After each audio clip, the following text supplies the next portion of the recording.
some days you're gonna win. They say some days you're gonna lose. I tell you, I got news for you.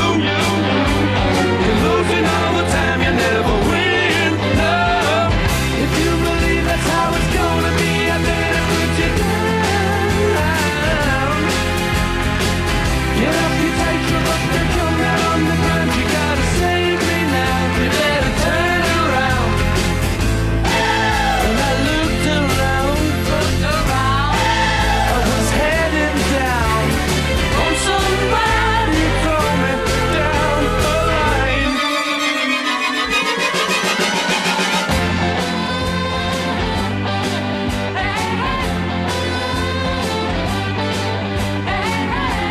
This is some days you gotta give. This is some days you gotta take. That's the way it's gotta be. Roll it over and you. Wednesday, we are here halfway through the week. 9:03 Daily Show on this 23rd day of April. CJ Nacello.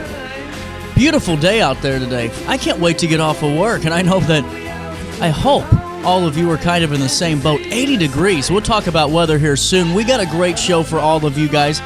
Super excited about this. At.Teresa Reiniger joins us in just a couple of minutes with some company, and we're going to be talking all about this third annual Bereaved Mothers Day event that's happening Saturday, May the 3rd. A really great event. Happens in Columbia. We're going to get all the details at 10:10. Mayor David Goins and Public Works Director Mike Parsons joins us in studio to discuss infrastructure work currently being done throughout the city and what's ahead moving forward. 10:35 is for At.Lacy McDonald.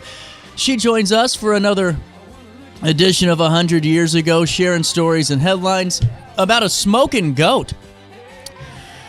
Yeah, I'm just going to leave that there. Top of the hour news, 9:04. Make sure you sign up for that daily email update where you can join myself and 70,000 people that are truly in the know each and every day of the work weekend on Saturdays with Around the Riverbend. Oh, I'll save my couch story before we go to break.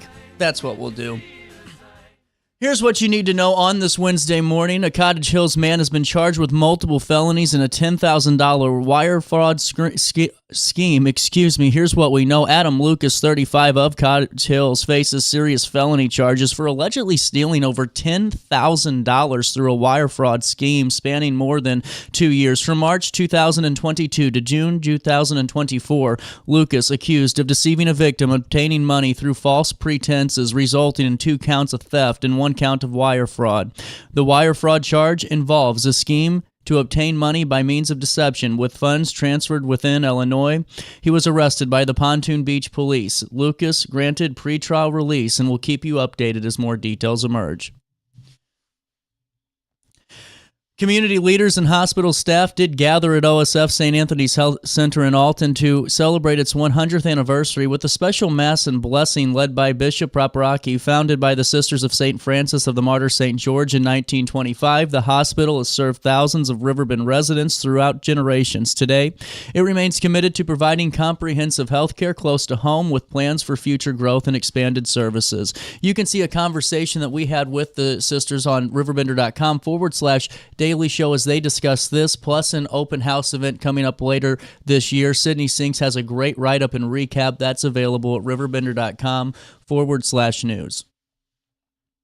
Starting today, motorists traveling northbound on I-55-70 near the Illinois 157 Collinsville-Edwardsville exit will face some lane restrictions due to emergency bridge deck patching. The left lane on northbound I-55-70 and the entrance ramp from Illinois 157 will be closed, with a detour in place to assist drivers assessing the highway. The exit ramp from 155-70 to Illinois 157 will remain open throughout the work, which is expected to conclude by 3:30 p.m. on Friday. Drivers should anticipate delays, adhere to the posted signage, and avoid distractions while approaching and traveling through the work zone. You can see I.District 8 updates on Twitter on X by going to I.District 8 or by going to the Traveler's Information Map on gettingaroundillinois.com.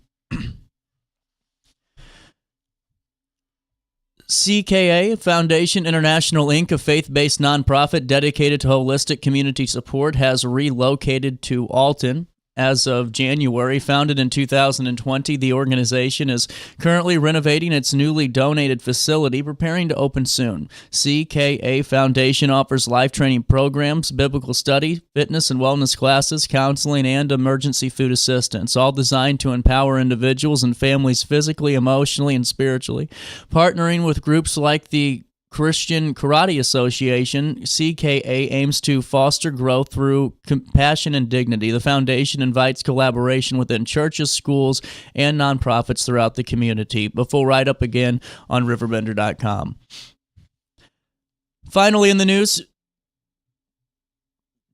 today, Governor J.B. Pritzker has announced $30 million in state-funded grants awarded to 25 communities across Illinois through the Rebuild Illinois Downtowns and Main Streets in research in Illinois to spur economic recovery programs. These investments aim to revitalize commercial corridors, improve public infrastructure, and accelerate economic initiatives statewide. Projects include streetscape improvements, building renovations, and workforce housing developments, addressing decades of disinvestment in downtown areas. Lieutenant Governor Stratton emphasized the commitment to creating opportunity and strengthening local economies. The grants support a wide range of initiatives, from enhancing pedestrian access to developing business incubators and fostering growth in cities and towns throughout Illinois. And that's a look at what's happening around the Riverbend on this Wednesday morning. Let's take a look at weather, and man, it's a good one out there today. 66 degrees right now. It does feel like 70 today, mostly sunny and warm, and tonight only notice partly cloudy. We'll take it. Hey, temperatures will reach 80 degrees today.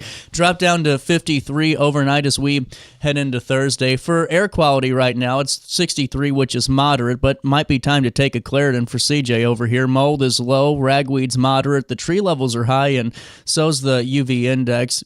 Coming up on Thursday, a high of 82 degrees is what we'll be encountering, and a low of 62 as the Blues win one at home. On Friday, a thunderstorm awaits us, a high of 71 and a low of 51 degrees as we head into Saturday. On the 26th of April, a high of 68, a low of 49 degrees, partly sunny skies, and then on Sunday, we're never going to see the sun then, mostly cloudy, a high of 72 and a low of 60 as we start our week. That's a look at the next 5 days. Here's what's happening now. It's 9:09, little bit of change. 66 degrees, it feels like 70. For time and temperature throughout the day, 618-465-4545. This time powered by Bounce Back.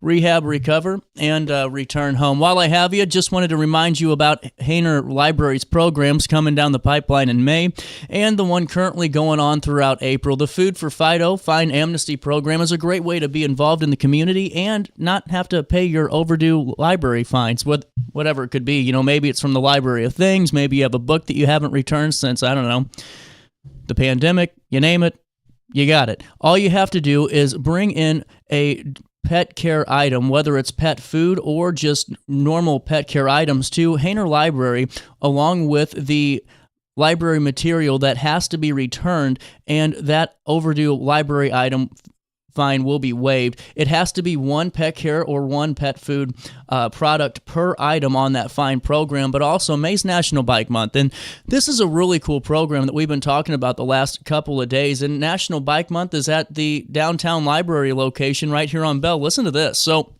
if you donate your bicycle, you can support the community this National Bike Month. MCT is celebrating National Bike Month by partnering with St. Louis Bee Works and local libraries to collect bicycles for donation. Throughout the month of May, you can drop off bicycles of any condition to the downtown library location at 326 Bell. MCT is going to pick them up, deliver them to Bee Works, where they'll give them a refurbish and give them to those that are in need. For more information, you can contact MCT at 618-797-4600, or just stop by Hainer Library's downtown location and ask any questions too. Make sure you go to their website where you can see all their upcoming events. But guys, you better get there quick, because I was talking to Lacey, and we'll talk about it a little bit later today at 10:35, but talking to Mary too, who'll be on Monday, and man, their events are booking up like months in advance because so many people are interested in this, which is great. It shows the need for our community door, a community door to adventure, knowing, and knowledge at Hainer Library. Get your library card, and don't forget to tell them that you know who sent you over their way. We'll take a quick break, and we'll come back with a little bit more Daily Show and some great conversations. But first, another check of downtown Alton on this beautiful Wednesday morning. Back in a quick one.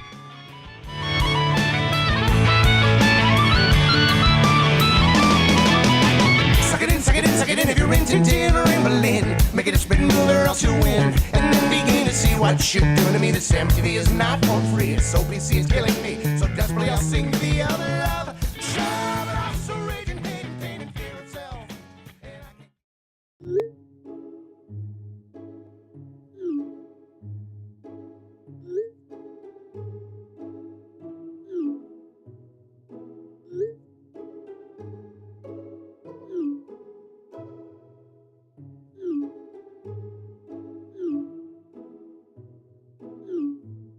Get access to care for anyone, anywhere, at any time. No appointments, no waiting rooms, no traveling. OSF on call.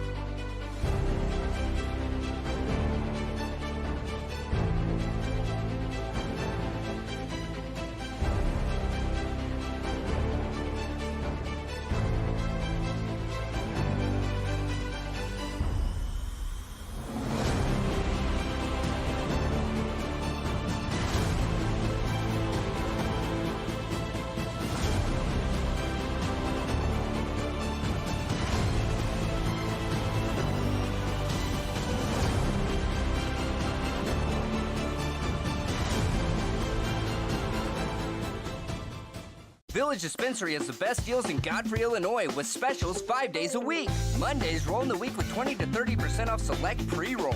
Tasty Tuesdays, enjoy 20 to 30% off select edibles. Waxy Wednesdays, enjoy 20 to 30% off select concentrate and vape brands. Thirsty Thursdays, sip and save with 20 to 30% off all drinks. Flower Friday, grab select 3.5 gram flower deals starting at just $20. Village Dispensary, come meet your best buds. Picture This and More has been a trusted name in the Alton community for more than 30 years, with the last 3 being right here on Broadway. We specialize in quality framing at affordable prices. We also feature works by local artists because we're proud of our community. If you have valued treasures to display and preserve, we're sure to have the perfect fit with our large selection of custom framing and display options. Whatever color, shape, or size, Picture This and More has the look you need. Stop by today and let us help you with your next project.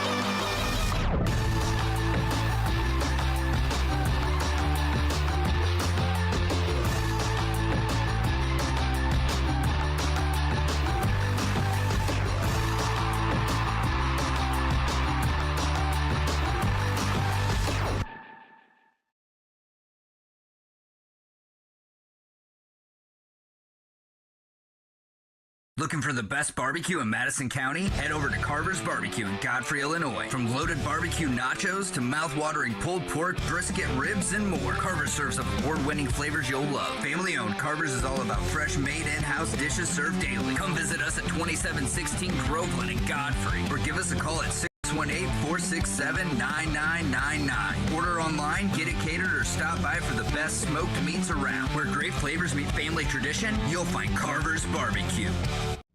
You're listening to Our Daily Show with CJ Nasello on RiverBender.com. Everybody said you're so good. They couldn't see it, they just didn't understand. And looking in the mirror, there were fools at either hand. You shine a little light on my life. You shine a little light on my life. You shine a little light on my life. Welcome back, 916. Little bit of change on this Wednesday morning. It's the 23rd day of April. I need a Claritin. Teresa. And hold on, can I tell you?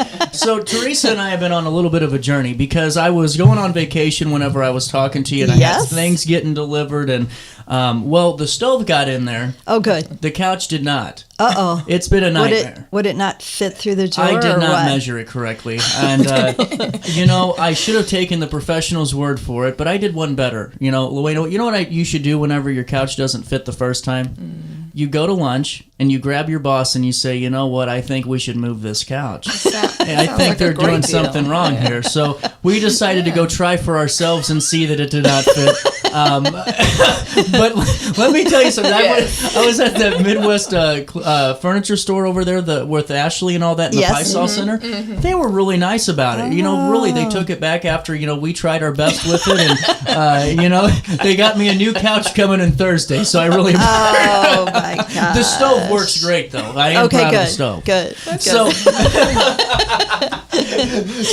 Lessons learned. So, we were talking about this, though, and this is such an important event to talk about. On May the 3rd, this is the 3rd annual Bereaved Mothers Day event. Yes. And, Teresa, let's kind of dive right into, why this event came to be and its origin story, if you will. Sure. I'll make it short. So I started this event. Actually, a friend reached out to me and said, will you send this out to your community? I had already been doing a podcast for 2 years. And so I had a community of women that had experienced infertility or loss of a child during pregnancy. And so she reached out. She said, can you promote this? And I said, yeah, but hold on. I would like to co-host this with you. Right. Because I've been thinking about doing the same thing. So we partnered that first year. It was small that first year. There was like 15 women there, but it was still beautiful. It's all about women connecting together and forming relationships with other women that have experienced loss. So it was beautiful. The next year I expanded. Doing it myself. I expanded to a bigger space and added more things to it. Last year we had about 24, 25 people, and this year, the 3rd annual, we're moving to a bigger space. Good. Not so much that we need a bigger space, because I do want to keep it small and intimate. And so what we're looking for is 25 women that will come together that have experienced a loss of a child. Well, and pregnancy included. Well, and see, I think that's one of those things too, and we talked about it on the phone, a couple of, that's one of those where you need an intimate kind of, setting, and you don't, especially for what, you're going through a loss that you're never going, to recover from. Right. And that's just, and it's really an inspiring event too. And take me through the first couple of years and just some of the sights and sounds of it, if you could. Yeah. Well, I'll share the first year, and then I'll let Louina share a little bit about the second year since she experienced that. The first year we came together, of course, it was a brunch we had. We did a painting exercise, and a big part of it was just the women sharing their story and connecting with each other. We presented all the women with a rose, took their picture. It's really about honoring these women that have endured a lot. They've experienced a lot, and the connections, like I said before. And then the second year, you can share, Louina, how you got connected and what you thought of the second year. I actually got connected from Jill, who was a lady. We both experienced child loss, and we had already done about 3 different child loss support groups together. And so she invited me to come over. I came over, and it was just such a welcoming environment, just a lot of women cheering and supporting each other. We cute icebreaker. It just sticks out in my mind. I got Barbie. Somebody else had Ken. So that's how we got together. My favorite part was the horticulture, where you just made your own little flower banquet. That's what I'm trying to say. Arrangement. There we go. Help me out, Teresa. Mental block. But it was really, really beautiful. And just hearing the stories and everybody sharing together was very healing and encouraging. Well, I'm sure, and especially too, being in a setting like that, it seems, it just, from what I could gather, from my, out, because I don't know the experience of this, would be, the actual connection that is shared amongst the individuals in the group, because it's a true shared lived experience. And it's interesting because the women that come together, they're not all have the exact same experience. The children are all different ages. The time of their experience could have been within the year. It could have been 5 years, 10 years, 20 years. Right. But there's still those connections, and women do come. Like last year, I had a couple women that their child loss was probably 15 to 20 years. That's what I was going to ask you. They still need that support and that connection. Mm-hmm. So what I really like, I met one lady there, and when she talked about just miscarrying and not even giving space to that, and then just, moving on with life, and then later realize how traumatic, that time was that she didn't give space to. So it's really eye-opening, I think, a lot of times when we get into this grief and we're thinking about miscarries or terminations, medically induced terminations and all those kind of things are just as important. Yeah. And the piece that Lowena just talked about, doing those floral arrangements, the botanical gardens, I'll give them a little plug. They do that. It's very therapeutic, and it's beautiful. So someone had suggested I reach out to them, and I did. And so they came last year, and that seemed to be one of the most favorite parts because you're doing this arrangement and you're still talking and having conversation with other women. So it's just very therapeutic. It's beautiful. So they're coming back this year. Yeah. So they might be with us indefinitely, however long we do this, they'll probably be with us. It's such a beautiful experience because the lady there, her whole face lights up when she talks about these flowers and how to arrange them, and there's no right or wrong thing, so nobody got anything wrong, and we all come out with these beautiful masterpieces that we made ourselves, So. Beautiful. Well, and with that being said too, it's self-care, the floral arrangement, there's going to be a butterfly release too, correct? Yes. And take me through the lineup of events, because this is a good, a good part of the day, 9 a.m. until 3 p.m. You're getting a lot of the event out of this in Toddhall Retreat Conference in Columbia. Where's that kind of at? It's, I would say it's between, it is between Columbia and Waterloo and Millstadt. So it's kind of in the middle of those two communities. Okay. But really, you go through Columbia, and as you're going out of Columbia, you get on 158, and I would say it's a half a mile, a quarter of a mile on 158. So it's way before you get to Millstadt. And there's 45 acres there. Oh, wow. So that's a beautiful place. What I love is the acreage. So much healing happens within nature if people are in nature. I talk about this all the time. I do love nature. There's so much healing. Maybe because I grew up on a farm, out in nature. That's why I love it. Okay, that's fair. But we're going to start the day. Well, we're thinking about that same icebreaker because women really did like it. It is. And what's beautiful about that is for me to watch. I didn't even know all of the women, but to see how they pair together. With me not doing it, them just picking a piece of paper and then pairing together with someone was beautiful, those connections. So we'll start with an icebreaker. We have a couple of speakers. I have Dina Wolf coming in, and she's going to do a talk on self-care. Because women, we don't always like to take care of ourselves. We like to take care of everyone else. And with grief, self-care is super important. Then Lowena will share her story of navigating grief. She experienced the loss of her son. And so she'll share about that. We're going to have a beautiful lunch. And then we'll have like a self-care restoration and self-care kind of thing where we'll have somebody that has, I have people coming in that are going to do nails, makeup, refresh, skincare. We're going to do chair massages. So it's really about pampering these women that are coming. That's incredible. We're also doing those breakouts just in case anybody needed a little extra support with Teresa being a grief coach and myself being a therapist, so we're there to provide that as well. Yeah. Well, and see, that's really important, too, because, especially like, Teresa, you said earlier something that was interesting, because I had a group on yesterday, Mothers Unique, that, helps recently, bereaved mothers that lost, a child and make sure they can assist them some way financially. Yeah. And, we were talking about some of the meetings they're having and some of the folks that have joined. And, like you said, 15 years, or 10, after your child's passed away. And honestly, it's great to see, for some people out there that maybe have never really talked about it and maybe it's still on their mind. This is a great opportunity, especially with that professional side of of things too with breakouts and your qualifications, that you could really have that data to truly dive into it if you're willing to or ready to. Yes, absolutely.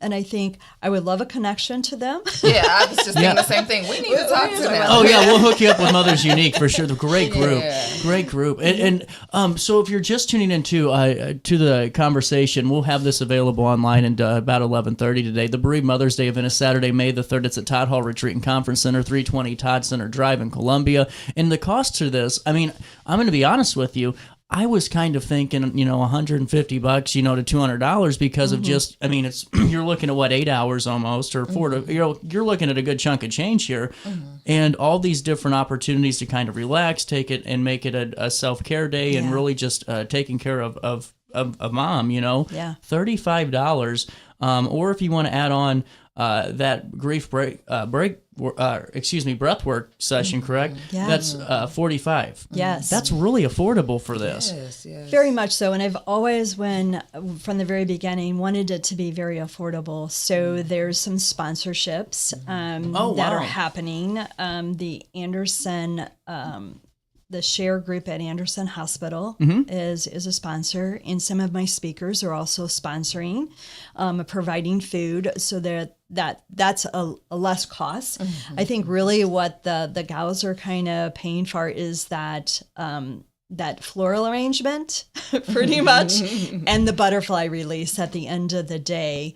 I'm hoping in the future that I can get plenty of sponsors to cover the whole thing for women, but we do know that sometimes we need to put some money there or we're not going to show up. Yeah, so you got to have some skin in the game. That's sometimes, right. But Teresa has a heart for the community, a heart for helping people as well as myself. So we do a lot of opportunities to give back to others and pro bono type work, So, but that's really her heart. So all the things you see is her. That's who she is.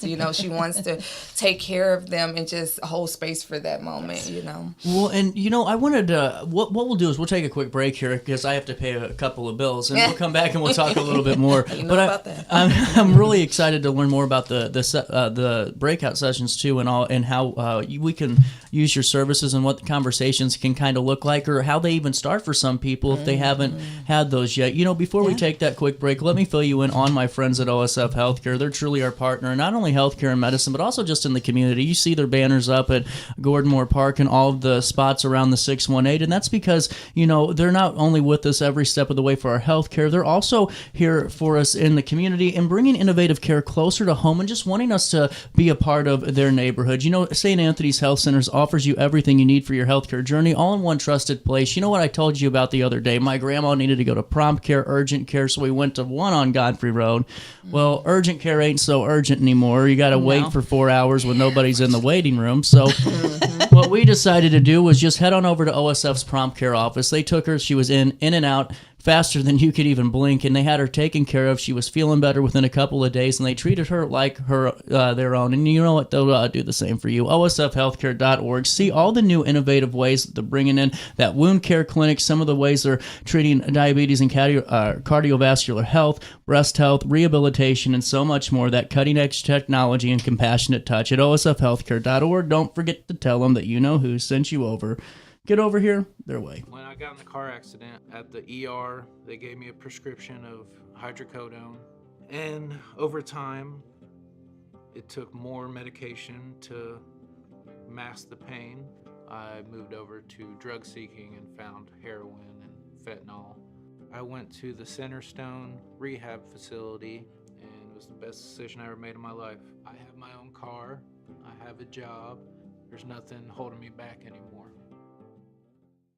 Do you need to declutter your space? Time to call me, the Queen of Junk. Since 1993, we have grown to be the leader in residential, commercial, and property management junk removal. At Sparks Junk Removal, we are eco-friendly. We recycle, donate, or repurpose items back into our community. Trash is our last resort to the landfill. Plus, with our all-inclusive service, our crews handle everything from labor to lifting and landfill fees. Give us a call or visit our website, sparksjunkremoval.net, to reclaim your space today. When you need a project done right, on budget and on time, trust Gillahan Concrete. Gillahan handles every kind of project. big and small. Commercial, industrial, residential, from room additions and garages to patios, driveways, and more. Gillahan brings quality and experience to every job. Family owned with over 30 years of service to our community. Call today at 618-781-3914 or visit GillahanConcrete.com. Looking for the best barbecue in Madison County? Head over to Carver's Barbecue in Godfrey, Illinois. From loaded barbecue nachos to mouth-watering pulled pork, brisket, ribs, and more, Carver's serves up award-winning flavors you'll love. Family-owned, Carver's is all about fresh, made in-house dishes served daily. Come visit us at 2716 Groveland in Godfrey, or give us a call at 618-467-9999. Order online, get it catered, or stop by for the best smoked meats around. Where great flavors meet family tradition, you'll find Carver's Barbecue.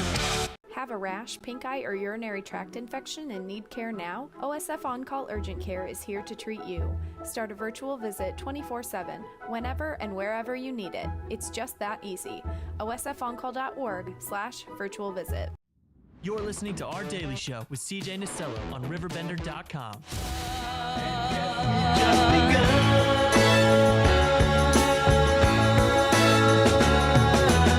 Sharing horizons that are new to us, watching the signs along the way, talking it over, just the two of us. 9:33. Welcome back to Our Daily Show. We were just, quick commercial break for you guys. I told you it was a quick one.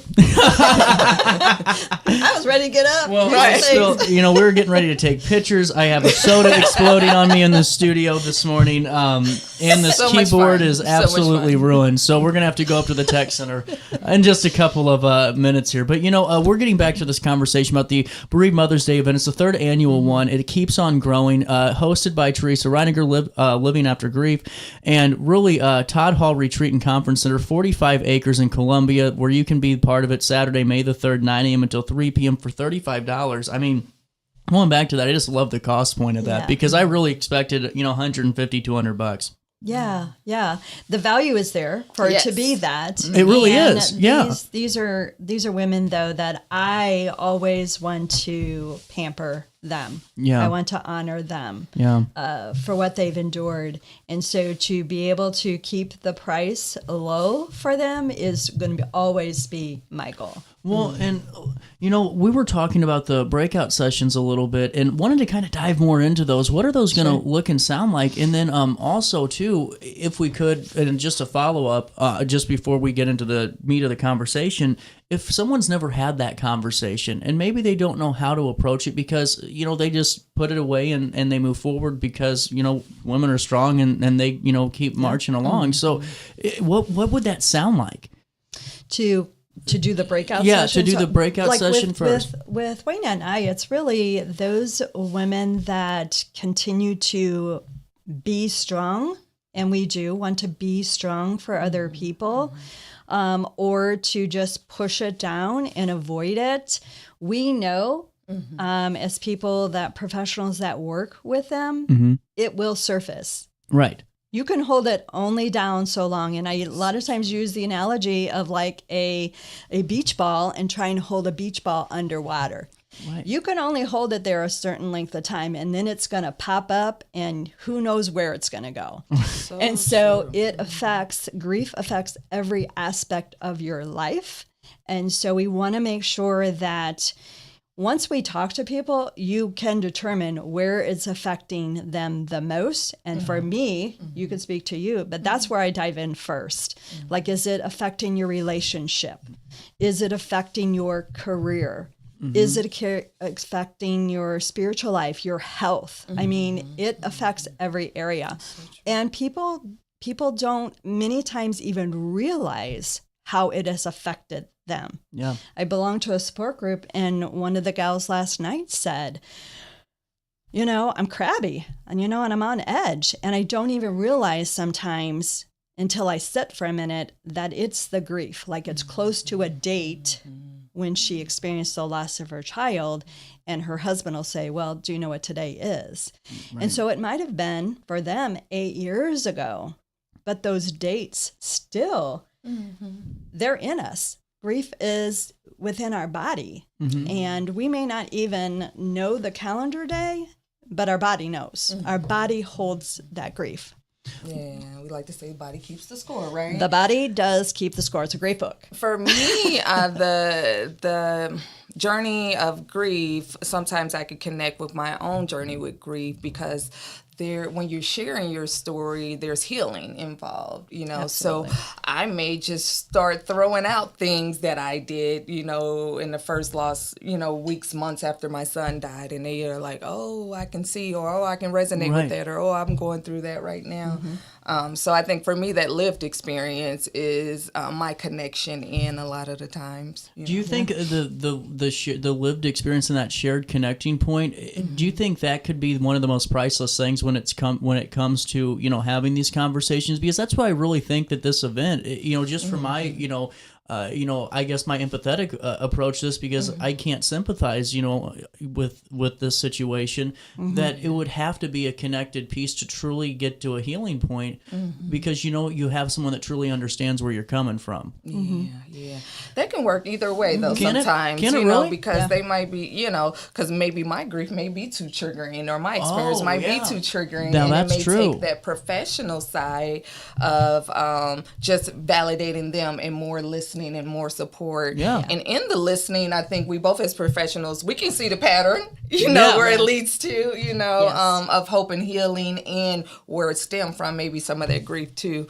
But it's just meeting the person where they are, because we're all different and unique, That we are. And our grief is very different and unique. Even if there are two people that lost a child at age 3, maybe in the same thing, we'll just say, I got, hopefully not, but car accidents, they're the same 3-year-old car accident, but the grief in both of those women and parents and families is totally different because their relationship with each other and that child were different. So true. Grief is very, very unique. And I think a lot of times with society, we want to compare our grief. Yeah, and that's is true. A big mistake. That's right there, very is true. Don't compare. Yeah, to I anyone fell victim else. to that myself. My sister had lost her husband. It's been about 10 years, and she is still not through it. And I'm like, gosh, it's been 5 years. Come on, now let's get back in life. But going through my own loss of losing my son, I was like, oh, I'm sorry. Right. I didn't give you enough, grace and enough understanding and support through doing that, And it was such a violent way too. So, so that PTSD and everything, Yeah.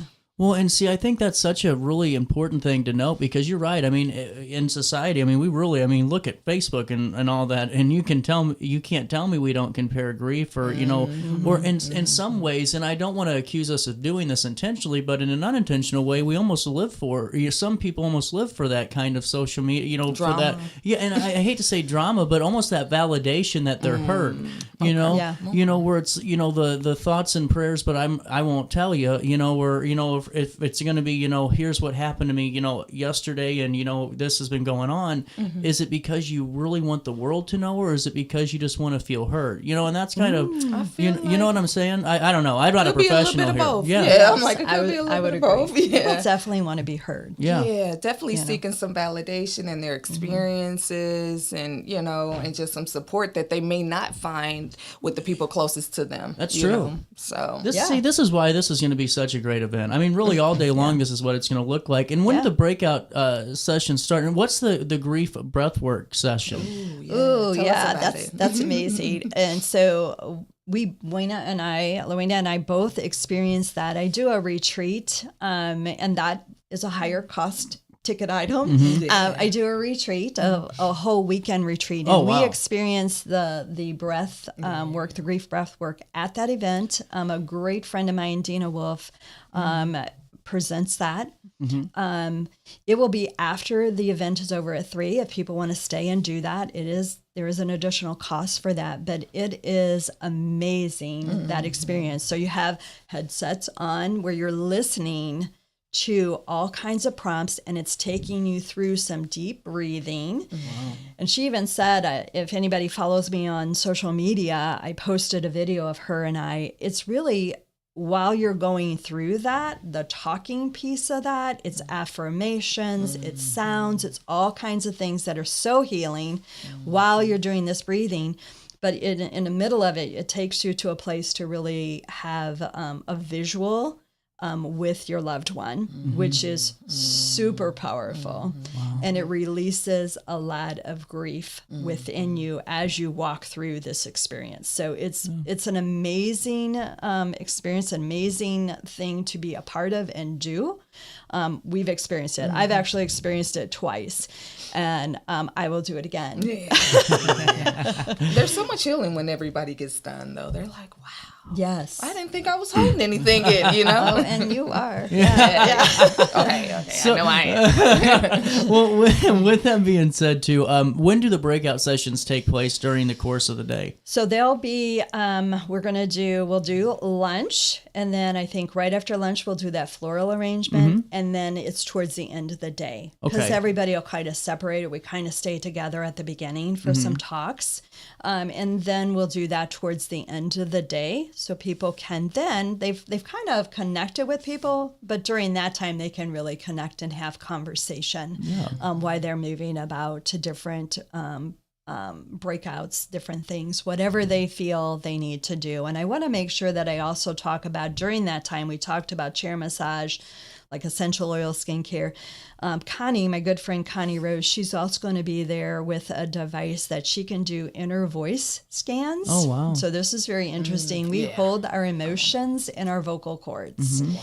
And so when you speak words, she has a device that can I guess, tell you what emotions are being held when you're speaking in your vocal cords. Wow. Yeah. And so that's incredible. I haven't seen that's this like yet, actually so pretty incredible. Yeah. So she might get me caught up a little bit though. so I get a little misty. It gives you then frequencies. She will send you those frequencies to listen to on a daily basis to help with the emotional healing. That's so cool. So yeah, that's going to be... And that's included in the ticket price? Yeah. Oh, wow.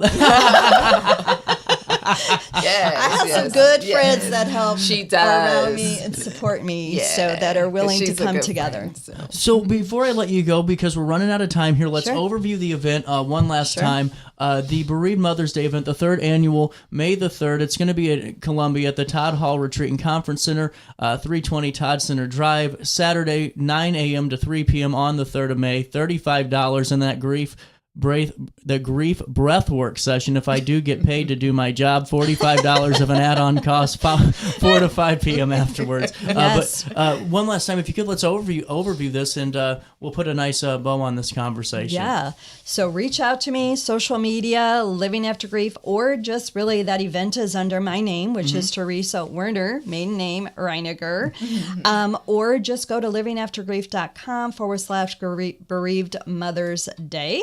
And you can get a link, or if that's not working for you, just find me or Luana on social media, and we can get you registered for that event. Really cool. Pretty easy. And where can we find your podcast? Oh, yeah, let's talk about podcasting. Luana and I do a podcast, so I shared. I do a podcast for 5 years. It's now been rebranded multiple times as I've grown in my business and minister to other women. It is now... Luana joined me in January, and we are now Female Voices, Life and Loss. That's really cool. Where can we find this? Wherever you listen to podcasts. So YouTube, Instagram, Facebook, and we're on all of them. You know? Apple, Spotify. Yep. Really cool. We'll make sure to add that to the article as well in the write-up on this. Thank you guys so much for stopping by, and really appreciate your time. Thank you so much. Before we take a quick break, are you looking for a fresh start on the road to recovery? A life free from addictions possible? And it starts at our friends at Centerstone. You know, they're a national leader in mental health and substance use disorder treatment for people of all ages, and with a commitment to delivering care that truly changes people's lives. Their dedicated clinicians use evidence-based practices in their treatment programs, meaning the recovery care plan is developed for you and it's based on the latest science. Listen, it's 2025. We got to get over this. Addiction can happen to anybody, but the good news is so can recovery, and it might not be for you. This information could be for your loved one. I hope you gather this information as they join us on the first and last Wednesday of each and every month as we tackle all of the important resources and programs that are within their network. You can learn more at centerstone.org.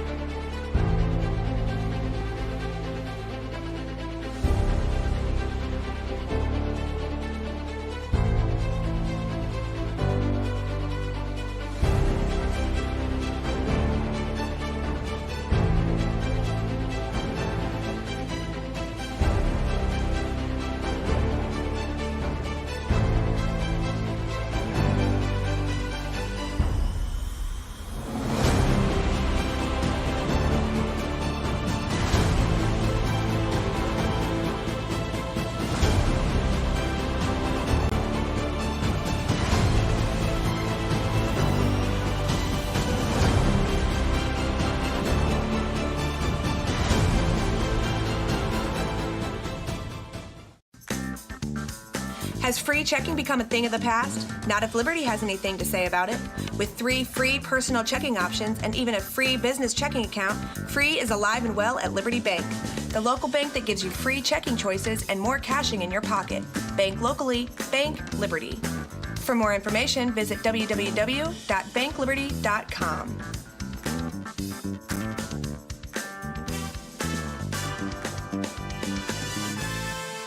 Macias Insurance Agency, providing quality products with extremely competitive prices. As an independent provider, we source multiple companies to offer the best rates possible. Covering auto, home, business, and life insurance, our goal is to provide quality service that meets and exceeds customer expectations. You can rest easy knowing the Macias team is working round the clock to ensure that both you and the most important parts of your life are covered. Our qualified professionals make the insurance process easy so you can live carefree and focus on what matters most. Visit MaciasInsuranceAgency.com today to find out what our team can do for you.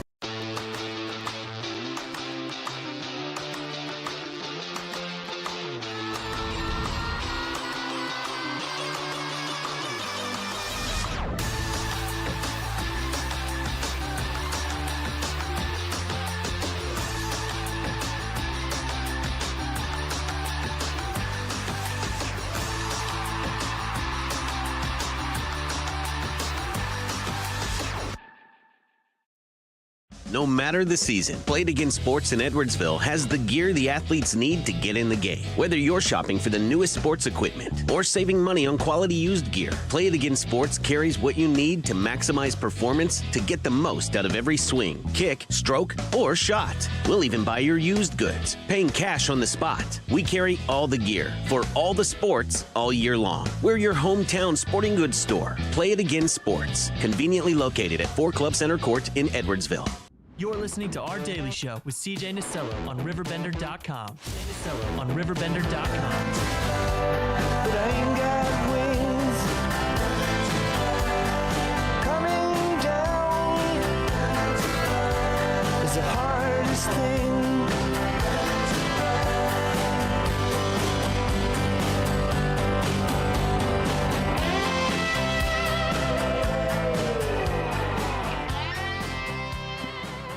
Welcome back to Our Daily Show. It's 10:18 and a little bit of change on this Tuesday morning, and really excited to have Joyce and Mary in the studio. Mother's Unique, mothers obligated to healing, encouragement, recovery, and support. And honestly, the other day I got a phone call, and really just great to hear from Roy Williams, and he was filling me in on some of the work that you guys have been doing. And this coming up May 4th is going to be a bench dedication and a dove release at James Killian Park. And is everything looking pretty good for that? Yes. Yes. There we go. And, let's dive right into Mother's Unique and how you guys got started. Joyce, fill me in on, in 2017, or sorry, Mary, in 2017, how you started Mother's Unique. Okay. How I started Mother's Unique was I lost my son in 97. Mm-hmm. So it was just put in my spirit by the Lord to start a group for mothers that had lost children. So we tried to start like in 201, but I was not really spiritually or ready, to start the group. Well, and I'm sure too, I mean, it's one of those where it has to be at your own pace for this as well. I couldn't imagine losing a child. Right. And, so in 2001, that's when you kind of had an idea of this. I had the idea, and I tried to start the group. I had got me some board members and everything, but I just was not mentally or spiritually ready. So then I took a break, and in 2017 started the group back up. And when you started the group back up, what were some of the conversations that you were having with, yourself spiritually and, personally and maybe with, friends and family members about the reason for doing this in 2017? Well, when I went around and asked different mothers that had lost children to join in the group, and I told them we were going to be there to encourage them and support them. But the only thing, only God could help them get through what they was going through. So I asked them to come and share with other mothers what they were going through. Myself and the other mothers that was there. And so they came, a few of them came, and we would meet and discuss the different things, the pain that we were going through, the hurt that we were going through. If you haven't never lost a child, you would not know how to relate to other mothers. Right. Because other people will say, oh, you're not over that yet, or, oh, yes, they would be that cruel. You're not over that yet about your child. Who could ever get over that? It was my child. Right. Who could ever get over that? We're not over it now. Right. We just learned to deal with it. Right. You could never get over that. Never get over losing a child. But anyway, the group been going really well. We reach out to mothers that lost children. Once the group got going pretty good, we reach out to different mothers as much as we can. We help them financially, get them whatever things that they might need, for their household. Mostly we do financially now. We used to, when we first started, go buy products for the house and all that. But then we just started doing it financially because people work and people got a lot of other things going on. So it's better for us just to give them a card, a condolence letter, and put financial help in there. Well, and honestly, especially when you're going through the loss of a lifetime, the last thing that you need to be thinking about is who's going to pay the bills and how much do I need to work to keep the lights on. Right. When did you guys start going to the financial side of things and more focusing on that? It was right away. Oh, wow. Right away we started. Wow. But then what happened is it was so many mothers losing children, like 2 a week or 3 a week. So that started really getting into our financial money because we were just paying a love token every time we would meet, And then we got some board members and they suggested that we start paying dues every month. And that really helped us. Also, we took up start going asking people in the community for a pledge to help the mothers. And that turned out really well. So we were able to really help the mothers. And the man at the flower shop, Jeff, he sends a flower to the mothers for us. And whenever somebody loses a child, they get a flower from us on his behalf. I was going to say that, yeah. Well, and see, that to me is it just seems like this organization's growing in such a healthy way. I mean, we started the conversation off, in 2001. The initial ideas there, but you weren't ready, and I wasn't ready. Now to see this, and really how we have flourished. Yeah, I mean, this is incredible. And what sticks out to me though is, I mean, you said 2 to 3 mothers a week you were encountering. Yes. I mean, to me, that's kind of alarming to me that so many area families are losing their children, and it's still going on today. Yeah, We're different ones. I just heard I don't know who the mother is yet, but we will be reaching out to a mother that she just lost her child a couple of days ago. Oh, right. So whenever I hear, or any of the members in the group hear of a mother that's lost a child, then they contact me. I contact Jeff Izzard down at Kinsel's Flowers. And then we meet and we decide what we're going to give them financially. And we get them a card and a condolence letter. And if we can, if any of the mothers are available, we try to go to their service. Wow. If we can. But see, with myself, I'm not really able to unless it's on the days that I don't do dialysis. I do dialysis 3 times a week. So, wow. But this is important to me. So the group is very important to me. And I got a very good team right now of ladies. They have been with me since, what is it? I've been since 2018. 2018. My daughter died. Her birthday was March 27th, and she died March 28th.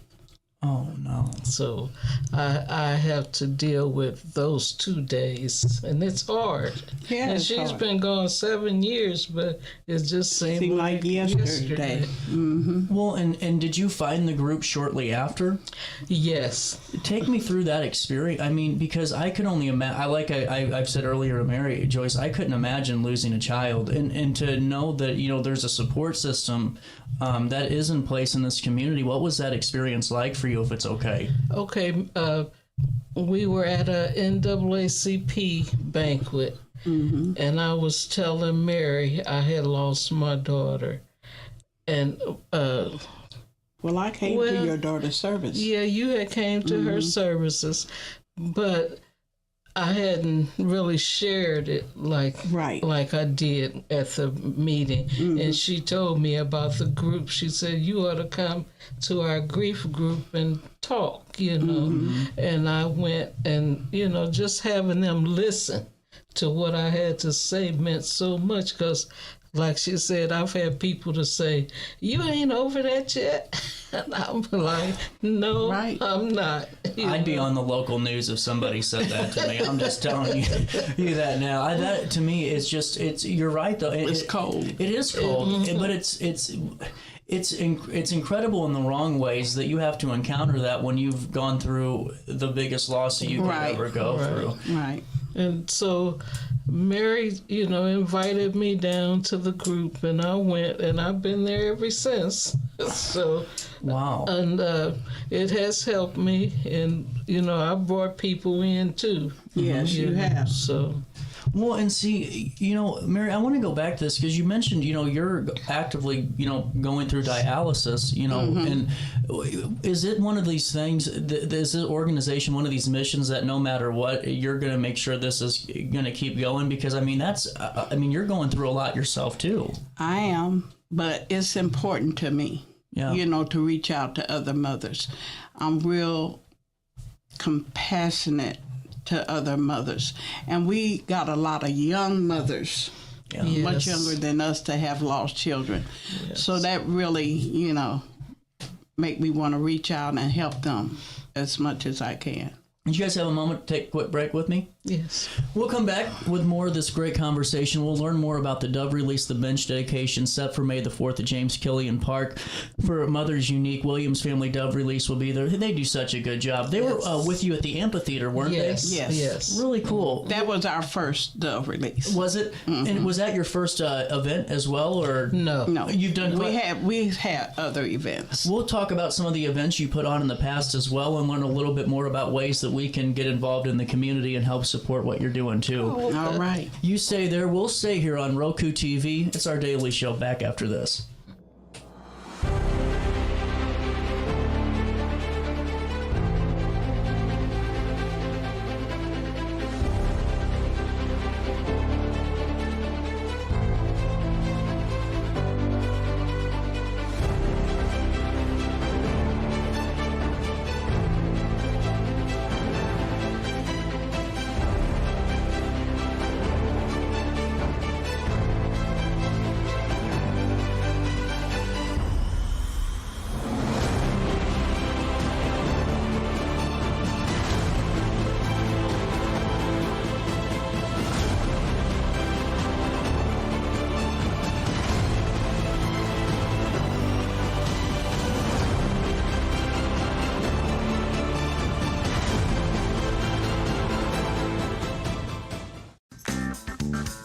Has free checking become a thing of the past? Not if Liberty has anything to say about it. With 3 free personal checking options and even a free business checking account, free is alive and well at Liberty Bank. The local bank that gives you free checking choices and more cashing in your pocket. Bank locally, bank Liberty. For more information, visit www.bankliberty.com.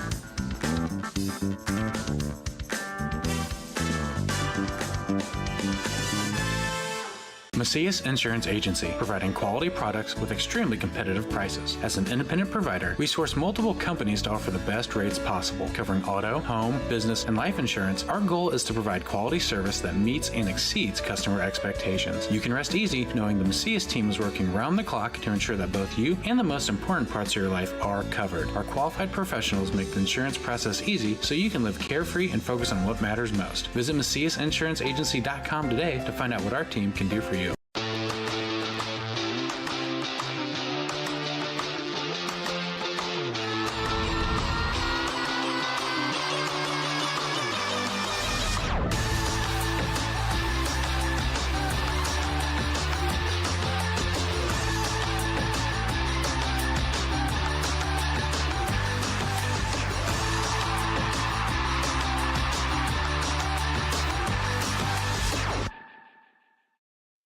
No matter the season, Play It Again Sports in Edwardsville has the gear the athletes need to get in the game. Whether you're shopping for the newest sports equipment or saving money on quality used gear, Play It Again Sports carries what you need to maximize performance to get the most out of every swing, kick, stroke, or shot. We'll even buy your used goods, paying cash on the spot. We carry all the gear for all the sports all year long. We're your hometown sporting goods store. Play It Again Sports, conveniently located at 4 Club Center Court in Edwardsville. You're listening to Our Daily Show with CJ Nasello on RiverBender.com.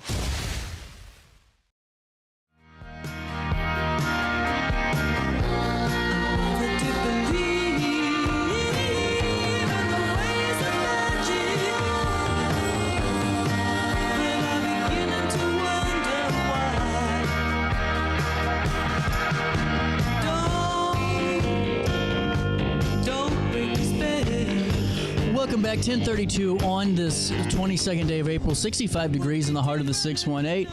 Back with Joyce Mary, Mothers Unique. And, you know, just to dive in a little bit more before we talk about the event May the 4th and some of the past events you've done, you know, let's talk a little bit about, you know, really the mission of what your organization is, that and truly what Mothers stands for, because it is an acronym, correct? Yeah. And so take me through what that acronym is, though, for the audience. Mothers is moms obligated to healing, encouraging, recovery support. I like it a lot. So when they come, you know, we try to go by what our saying is, our acronym is. And Joyce, what's the mission of Mothers Unique?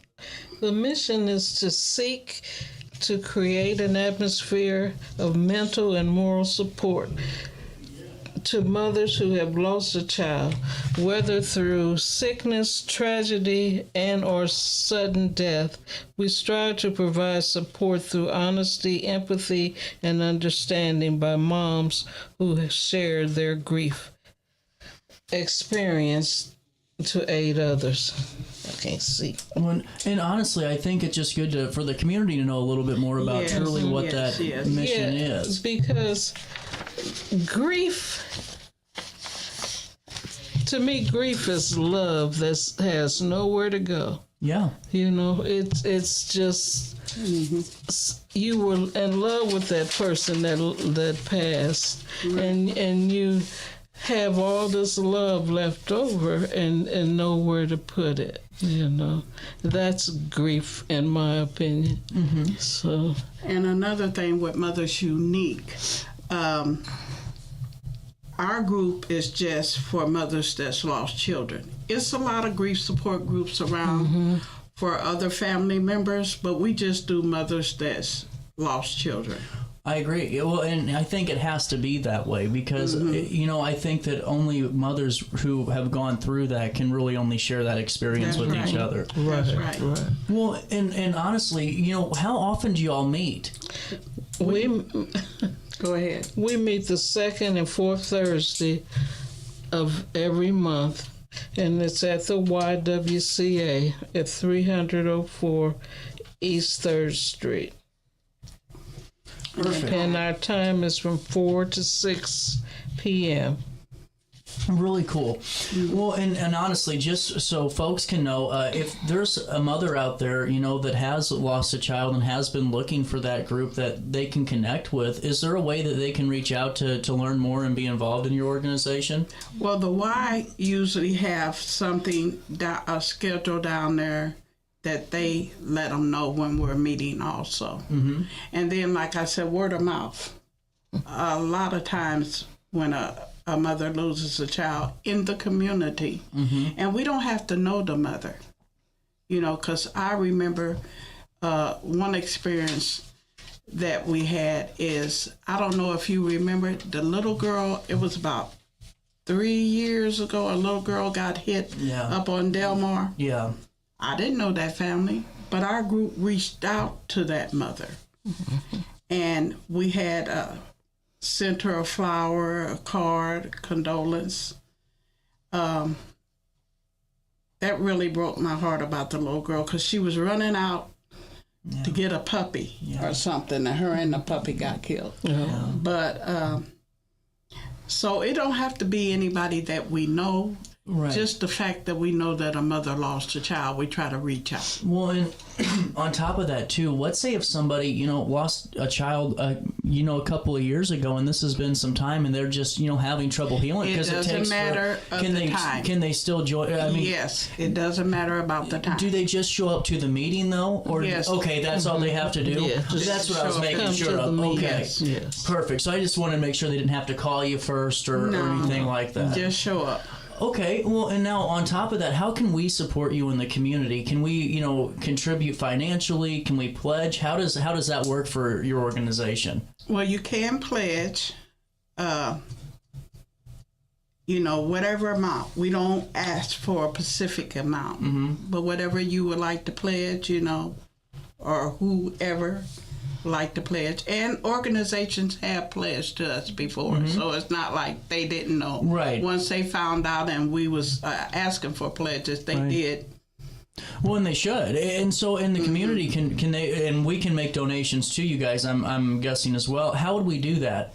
Is there a P.O. box, or do we send anything? Or no. Mary, usually they call Mary. Okay. And Mary takes care of it and deposit in the bank. Because we do have an account. Yeah. Okay, perfect. And that's what I was just making sure of, because I would love to see a lot of people contributing to this today, because, I just keep going back to this where you were saying at one point in time, you were still experiencing 2 to 3 moms a week. It was. Yeah. It really was. And it just shows, too, there is a need for this, because, someone can be a multi-millionaire, or they could, have a good life ahead of them, and if something like this happens, it derails you for I can only imagine anyway, in whatever you can do to get by in that time, because life could be looking good, but when that happens, there goes your work for a couple. There goes everything. And we do have an account at Alton, so if they would want to go, and if they felt more comfortable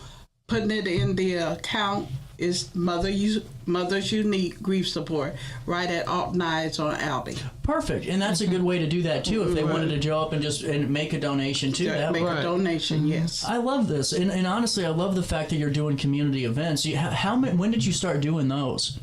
We had a breakfast. Yeah, we had a breakfast for the mothers. Yeah. Mothers that's lost children, and we had and it was free. That one we didn't charge anything. Oh wow! We just had a breakfast for, and it was a good turnout. It was a very nice turnout. That's really cool. And we lit candles, and in honor of our children. Yeah. Wow. And how long ago was that one? That was a couple of years ago, wasn't it? About in 20, right before the pandemic hit. The pandemic was, yeah. And what other events do you guys do and put on throughout the year? Well, Mostly we just been reaching out to the mothers and helping them financially.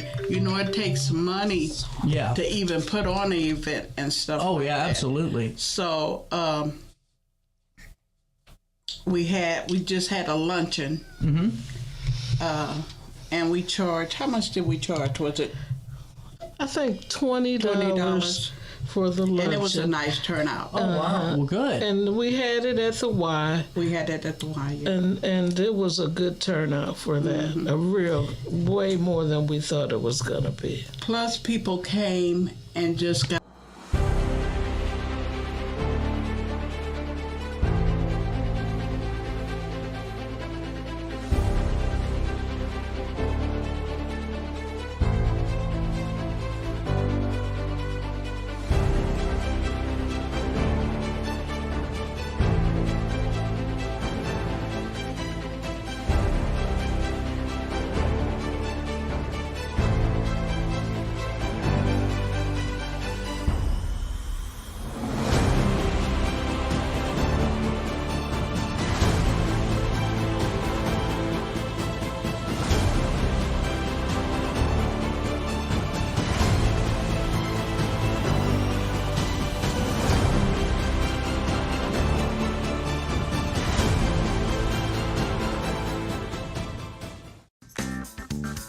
Has free checking become a thing of the past? Not if Liberty has anything to say about it.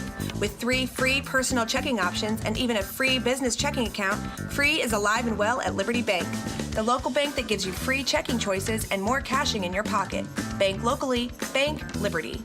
For more information, visit www.bankliberty.com.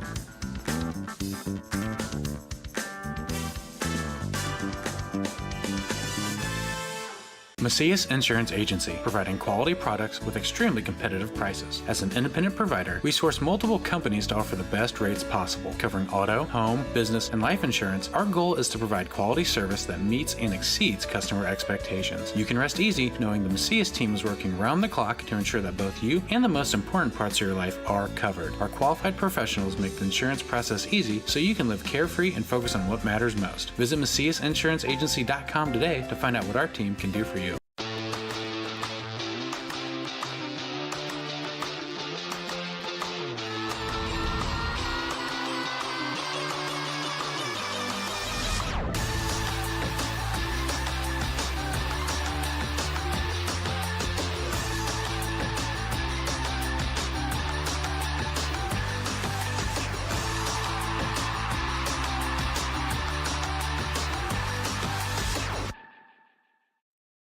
No matter the season, Play It Again Sports in Edwardsville has the gear the athletes need to get in the game. Whether you're shopping for the newest sports equipment or saving money on quality used gear, Play It Again Sports carries what you need to maximize performance to get the most out of every swing, kick, stroke, or shot.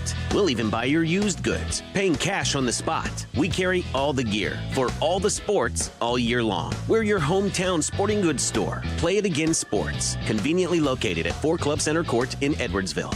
You're listening to Our Daily Show with CJ Nasello on RiverBender.com.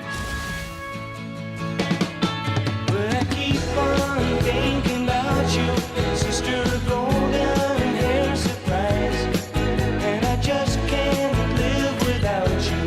Can't you see it in my eyes? Now I've been one more correspondent, and I've been too hard to find.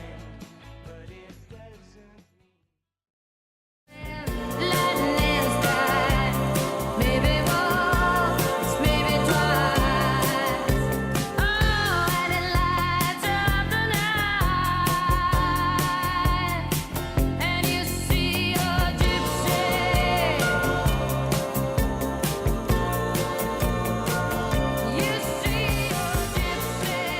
Welcome back to our daily show. 10:16, little bit of change. Wednesday morning continues on this 23rd day of April. Mayor Goins back in studio right after the re-election and the victory and a 3-person race. You had a pretty good result that night on Tuesday. How was it like just to be a part of it with the group? Because it seemed like everyone was having fun and it was a good time to be a part of that watch party. Yes, it was. It was great, and we worked hard, and my congratulations on a great campaign for my 2 opponents, but we were blessed to come out on top, and so it's a blessing. Absolutely. And, as going forward, we there's so many things that are being worked on right now within the city and so many projects that are being talked about. And now, after just a couple of hours ago, former Director Parsons joins us in the studio, too. And, Director Parsons, it's been a busy 4 years for you guys over there at the Public Works Department. And it has. I'm really excited to have you in the studio to talk about some of the work that you've been able to achieve and accomplish. And, let's just kind of dive right into that. Take me through day one as Public Works Director. Rough.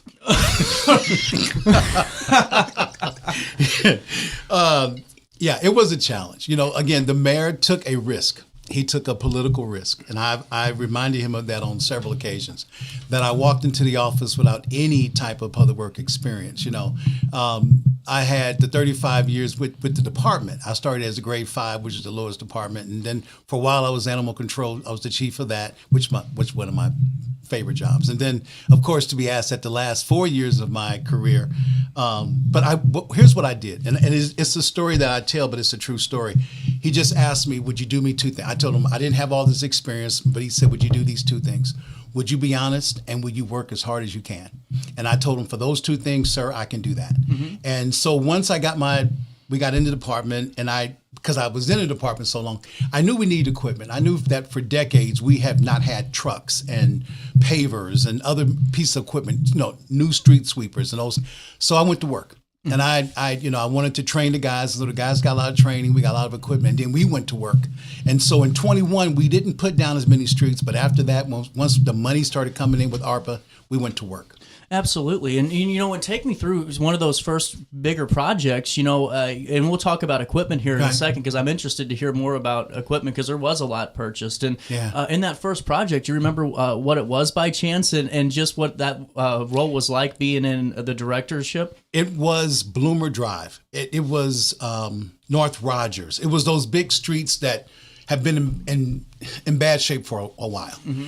And then we had a list. I had a list. I went over with the mayor, and one of those streets also was Union Street between Liberty and Central. It had been bad for decades. Potholes, it was concrete, it was everything, and we just went to work. Yeah. And the Teamsters, the guys that we have, again, great set of guys.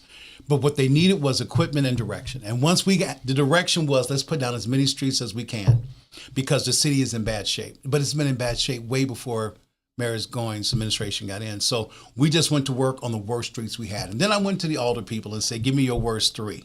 And that started the ball rolling, So we just kind of went to work, and we accomplished a lot in 3.5 years. Well, and I think Public Works Director is, between that being the mayor and being the police chief, those are the 3, I think, more scrutinized positions, or one of the most highly looked after positions and under the microscope. And sometimes you hear, why is this taking a little bit too long? You hear about grant funding and who secured what and when did it go, and I just want to know about the process a little bit when it comes to actually fixing streets, because I think sometimes as citizens and residents, we don't understand, what that timeline looks like, for your office.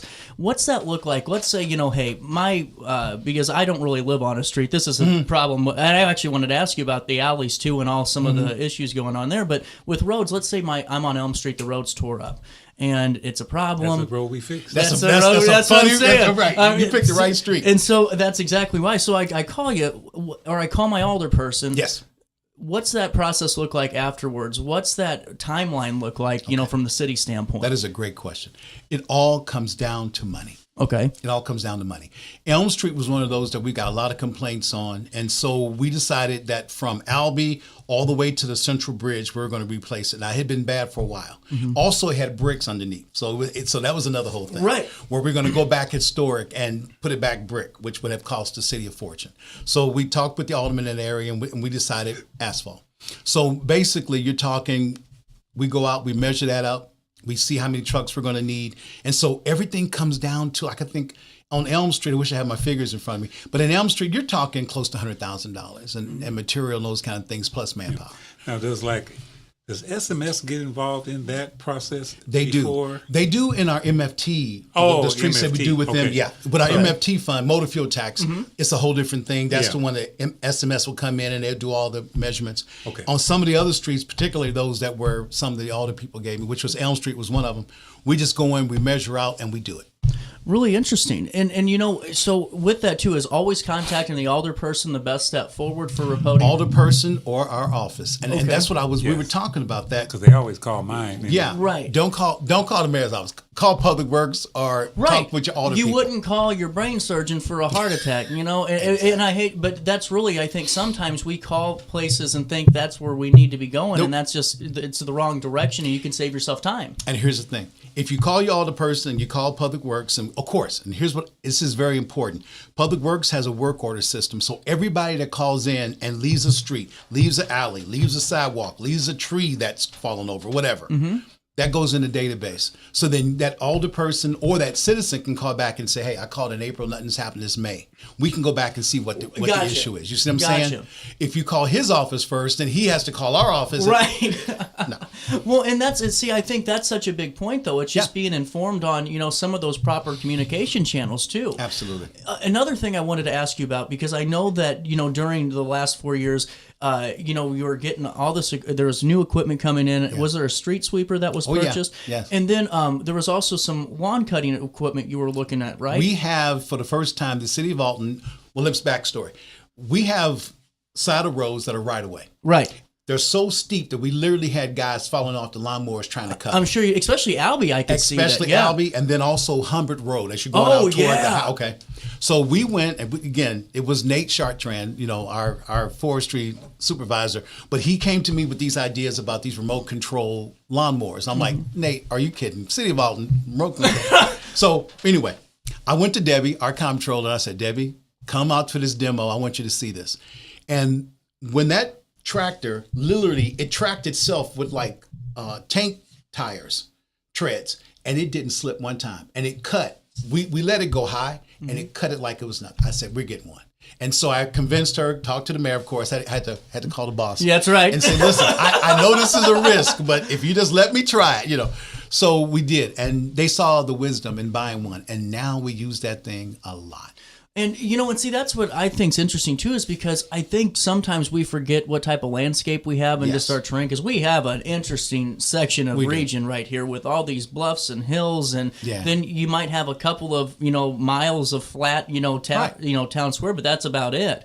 And other regions or municipalities around here, they just have the flat town square, so it's a lot easier to maintain and take care of the roads and the weeds and all that. Absolutely. It's unique. It's unique. Yeah. Not to mention the brick roads, right? So what complications do they bring into a prospective project for bid or you know, reconstruction? Expensive. Really? Expensive. Wow. The city of Alton has 2 guys that we have just for brick streets, just to repair.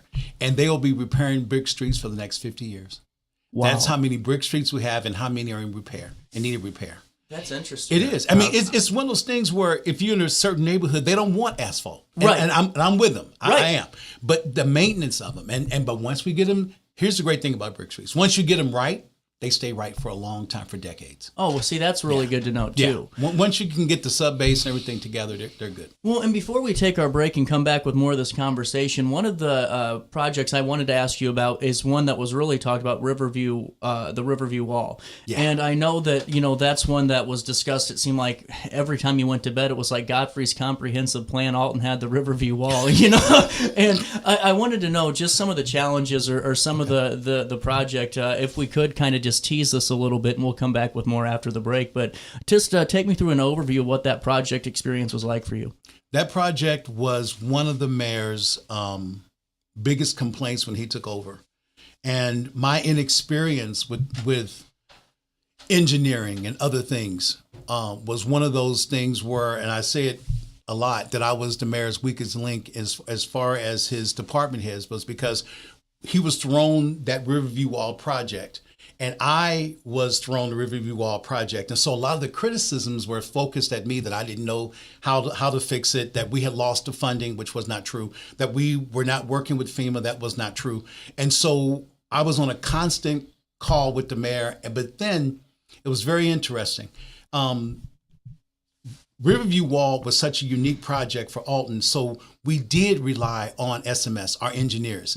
And I've learned this a long time ago. My mother taught me this. If you don't know, then you go find somebody that does know, and then you shut up and let them do their job. And so the wisdom of that was me sitting in meetings with SMS, Justin Klein-Smith, and others, and listening, and then coming up with a comprehensive plan. Absolutely. And that's what we did. Well, and see, Mayor, I think that's what's really important to know, too. And it's really interesting to see how your team kind of, the inner workings are and just some of the passion that's there, too. And I think that's good for the public to see as you're entering your second term. And, you know, whomever assumes the public works director role now that you're going to be, are you a golfer? No. Uh-oh. I drive the cart for my son. Oh, okay. Well, there you go. You still got some time on the golf course then when you retire. That's right. But Mayor Goins, you know, just what's your thought before we take this break about having Director Parsons on the team for the last 4 years and just, you know, some of the relationship you guys had? Well, you know, even though he says he was the weakest link, you know, he was the least experienced, but he came highly recommended. And so, you know, it's one of those things, you took a leap of faith. And, you know, when we first got in, and like I told him, you know, you just work hard and be honest. And that's the thing. You know, you were there and you've been in public works, and so you've seen how maybe you weren't in the directorship, but you were there over 30 years. And so you have some experience. It's not like we took you out of Park and Rec and put you in. You were in public works for 30 years, and you ran snowplows. You knew how the wall, if in the case of a flood, you knew how that he worked on that. Right. And so he had all of that knowledge, he had all that experience, and so it was just a matter of just growing. And he continued to grow. He went to grant writing classes, learned how to write grants. Really cool. And he dove in. I remember going to SMS and saying, hey, you know, and I remember contacting FEMA right off the bat and saying, here, I'm the new elected mayor, and, you know, and this, and then connecting FEMA with Mike, and then going down to SMS and connecting SMS with Mike. And they began to put their heads together, and what they said we messed up was not true. And the end result is that we were able to, you know, hire a company out of Colorado, GSI, and they came in, and the city of Alton actually received an award for that wall. I didn't realize that. Yeah. Yes, we did. I had to go to Chicago for him because he was busy with other things. And he asked me, could you go to Chicago and receive our award for Review Wall? I said, are you kidding? I'm there yesterday. I'm driving. I didn't even take the train. I drove up, you know.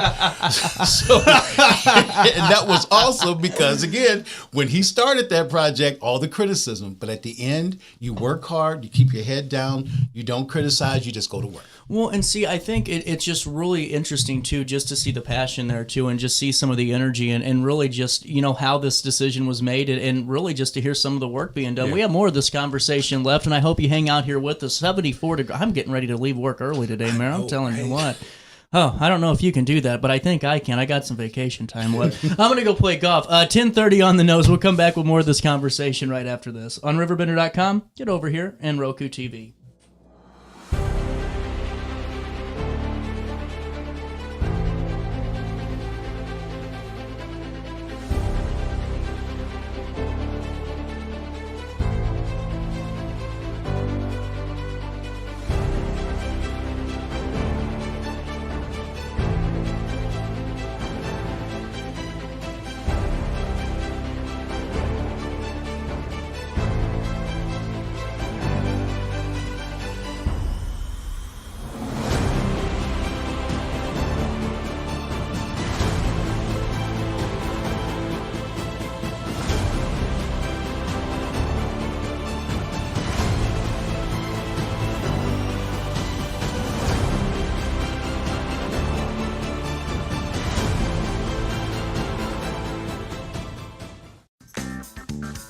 Has free checking become a thing of the past? Not if Liberty has anything to say about it. With 3 free personal checking options and even a free business checking account, free is alive and well at Liberty Bank, the local bank that gives you free checking choices and more cashing in your pocket. Bank locally, bank Liberty. For more information, visit www.bankliberty.com.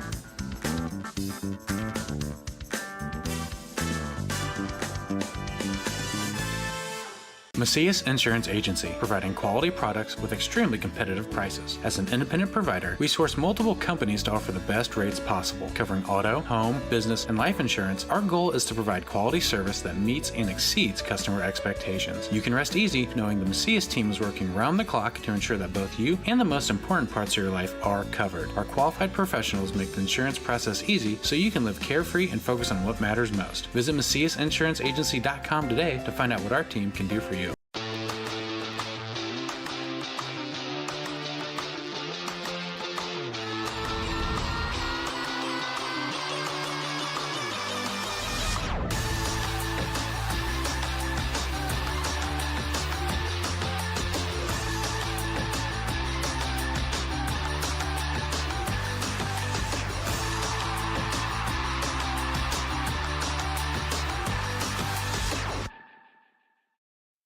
No matter the season, Play It Again Sports in Edwardsville has the gear the athletes need to get in the game. Whether you're shopping for the newest sports equipment or saving money on quality used gear, Play It Again Sports carries what you need to maximize performance to get the most out of every swing, kick, stroke, or shot. We'll even buy your used goods, paying cash on the spot. We carry all the gear for all the sports all year long. We're your hometown sporting goods store. Play It Again Sports, conveniently located at 4 Club Center Court in Edwardsville.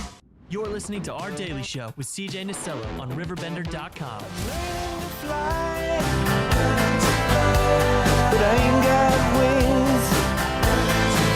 Welcome back to Our Daily Show. 10:33 Wednesday morning continues with Mayor Goins and former Director of Public Works, Mike Parsons. You know, any plans for retirement? Travel. Really? I'm going to travel for about 60 days. No kidding. I'm going to be in and out of the country. I'm going to do a lot of things that we wanted to do, and then I'm going to, as my wife says, I'm going to find something else to do. But for the first 60, nothing but travel. I love it. Now, I heard when you retire, you just work for free. Yeah. Okay.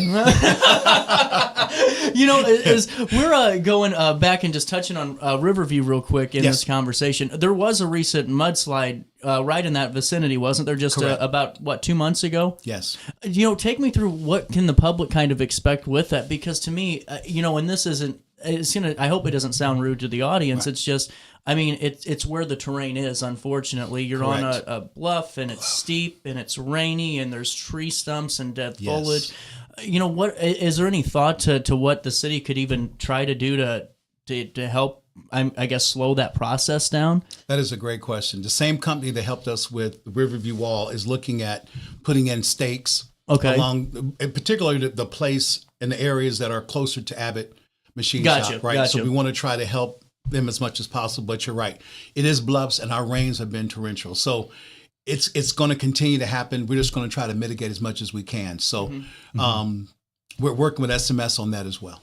Well, and on top of that, too, I was really curious to know, and just because, I mean, you never have a 100-foot sinkhole in an administration normally in the Rolodex card. What was just your reaction to that, and what's the Public Works role you know, in that initial response? Because I know it happens at Gordon Moore Park, and, you know, we all think Park and Recs Department, but is there anything Public Works had to kind of do to help, you know, assist to navigate that, or? When that happened, Mike Haynes was still director here. Jesse, our fire chief, and myself, we just went into get the public safe mode. So we really did, Public Works and the fire department and parks. We went together, and what we did, we just barricaded off everything. We knew that it was going to continue to happen. We called SMS in. We called geospectral people in as well, so they could do drone, you know, footage of the area. But what that basically was, it is parks. It's really not Public Works, but we have helped out. That's the way that the department heads work under this administration. We absolutely just call in the team, and the team just does whatever we have to do. We work together. And we work together. But there is a plan in place. That's the basic I could speak of. But there is a plan in place to address the sinkhole and the subsidence, the mine subsidence. There is a plan in place, and can't speak to it any more than that. But we're making progress. We're making progress. Yes. Well, and see, now that's it. And so could the public, you know, could we expect to hear more about this in the next couple of weeks? Yes. Wow. Well, there you go today. How about that for your gift on a Wednesday? That's it. Well, and see, it's very important though, because when you're and this is what I find so fascinating about how the local consolidated elections work. Because you're running and you have to manage a sinkhole. You're also running for re-election, and you have to keep these conversations going regardless of what the outcome is. Absolutely. And I'm sure that's a major challenge, especially when you do have the sinkhole and you're trying to figure out how do you even manage one of these. Somebody asked me a question about, there's water in the sinkhole. I was like, well, water accumulates anywhere there's a hole. I'm not trying to let you right. Well, it's been raining, so it'll eventually evaporate. That is so true. And here's another thing that this administration did. When that hole happened, we were invited to go down to the mine to look at the hole from the bottom up. Oh, yeah. So we did. Public Works did that. Oh, I didn't know you did. Oh, yeah. And it was something to see. The blessing of this whole thing, I'll show you. if there is That'd a be blessing, cool. was that it did not happen when kids were playing soccer that day, because it was bad. I have never seen anything like that in my life. It was unbelievable. Well, and see, that's such an important note, too, because, it really was, thank goodness nobody was out there, and it happened as early as it did, because there would have been a major problem. And it was raining that day. It had rained that day, too. So. Well, and on top of the sinkhole, and you got Riverview Walls, flood, or the Riverview Wall, you got construction and infrastructure work, plus the work on the Beltline and some of the other things that were, continuing or being developed, too. I wanted to ask about the floods, because you were a part of Public Works, throughout all of this. We kind of got lucky the last 4 years and didn't have the major flood, but do you still have to prepare for those, I'm assuming? That's called prayer, sir. We prayed. I'm telling you. That's a good answer. I wanted to go into a fast. I was like, okay, I'm going to do a ritual fast. Father, please, no flooding while I am Public Works Director, please, and while he's there. Again, it is so true. Prayer changes things. It is so true. I would get up and drive the river road, and I would just look at it and go, Father, please, no. And so, yeah, but again, meetings, department heads were all together, you have to prepare. You have to be ready just in case. Well, and as we're kind of keeping this going, is there one or two projects that you'd like to talk about that maybe the public should know too? Because I wanted to wrap up with with IDOT and some of the different road work that's done, because I think that's such an important conversation to have. Right. But are there two projects, one or two, that you'd like to talk a little bit more about? Yep, there's three. There we go. Milton Road is being done. People were complaining about the roads going down Milton. That is being done, as you know, because the traffic's being rerouted. Yeah. State Street is being done now. That is as well. Now, that's an IDOT/city project, right? Okay. So curb ramps will be done. Some sidewalks will be done on both those projects. And then one of the streets that the mayor talked about is we're still looking at Fosterburg Road, that area after what we did. And again, the road by the golf course on Fosterburg Road got so many complaints. And so that was done in-house by Public Works. The next phase is going from Harris Lane to under 255, because it's a problem. That is a big problem. We patch it, we do all thing. It's actually an IDOT, but we do the maintenance. But IDOT gave it to us, and so we have to deal with it. So that's going to be done. So those three projects are really, and then we have other projects that we promised certain older people that we were going to get those done. And like you mentioned earlier about, with it being an election, I still put everything in place to make sure those roads are done, regardless of who was going to win, because the mayor said he wanted them done, so we did it. Well, and see, that's the other thing, because, whenever Election Day came, I put out a little bit of an op-ed where it's like, we're a community. We aren't going to achieve this city on the hill idea if we are doing this as individuals. So we have to work as a team and move forward, and I think that's so important. And, Mayor Goins, before we finish on just some of the different type of road projects, what are some of the things that we can look forward to, here in the city of Alton that you'd like to kind of share with us if we have the time? Well, we're excited about, number one, our comprehensive plan. We want to move the city forward, and the comprehensive plan hasn't been done for 20 years. Now, the comprehensive plan will provide a vision for the next 20 years for the city. We're also working with our planning assistance to states program with the Army Corps of Engineers and our great our Great Streets Phase 1 implementation plan. All of those things are in the works, but I'm especially excited about our comprehensive plan because this is when we bring one of the biggest proponents of the comprehensive plan is community engagement. Mm-hmm. Yeah. From kids all the way up to adults, from businesses to churches. Everybody can take a part. And then when this comprehensive plan, because that's where ordinances change. That's where zoning different. That's where different things are implemented. People have been talking to me about the tiny houses. That's something that we can talk about in the comprehensive plan. If that's something where we can put our vacant, fill in our vacant lots and things like that. And so those things are in the works. And so we're excited about that, and we're always looking for prospective new businesses to come in. That's a whole nother process about how businesses come in, because it takes anywhere from the time that it could take up to 2-3 years from the time that talks begin to groundbreaking. It could take up to 3 years. I would love to have Director Caffey on at one point in time too, or I don't know, is he still at your business, or who, and yourself too, and let's talk about because you guys, that would be an interesting thing. We can definitely, because Andy Yancey is one. Has done our, and maybe we can bring her in too. That would to talk be cool. About the comprehensive plan. And see, Mayor, and that's why I'm really excited just to kind of get a taste of what's to come, because the more we can have these conversations too, and just talk about things that are going on, I think it helps the public kind of learn a little bit more too, and especially we're in April. You're retired, and there's a lot of fun happening in downtown Alton and all throughout the city too. So we can be at these events, and that's what it's all about. We got too. The wedge, opened up, and that's exciting. Yeah. With the potential that could bring as far as jobs concerned, and things like that. And so and there's other exciting things that I just can't talk about. We got to now. tease them right now. That's what we call that just a tease of what's to come.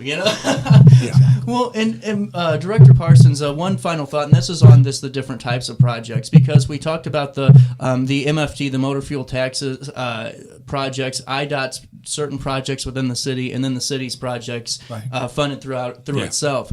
How do those what are the different takeaways, and what should the public know about, how can we identify, if it's, a problem that we have to contact IDOT over because they're managing the project, or is it always going to run through Public Works? Always going to run through Public Works. Yes. Okay. Yeah. I can give you a perfect idea, because Homer Adams Parkway is a state road. Right.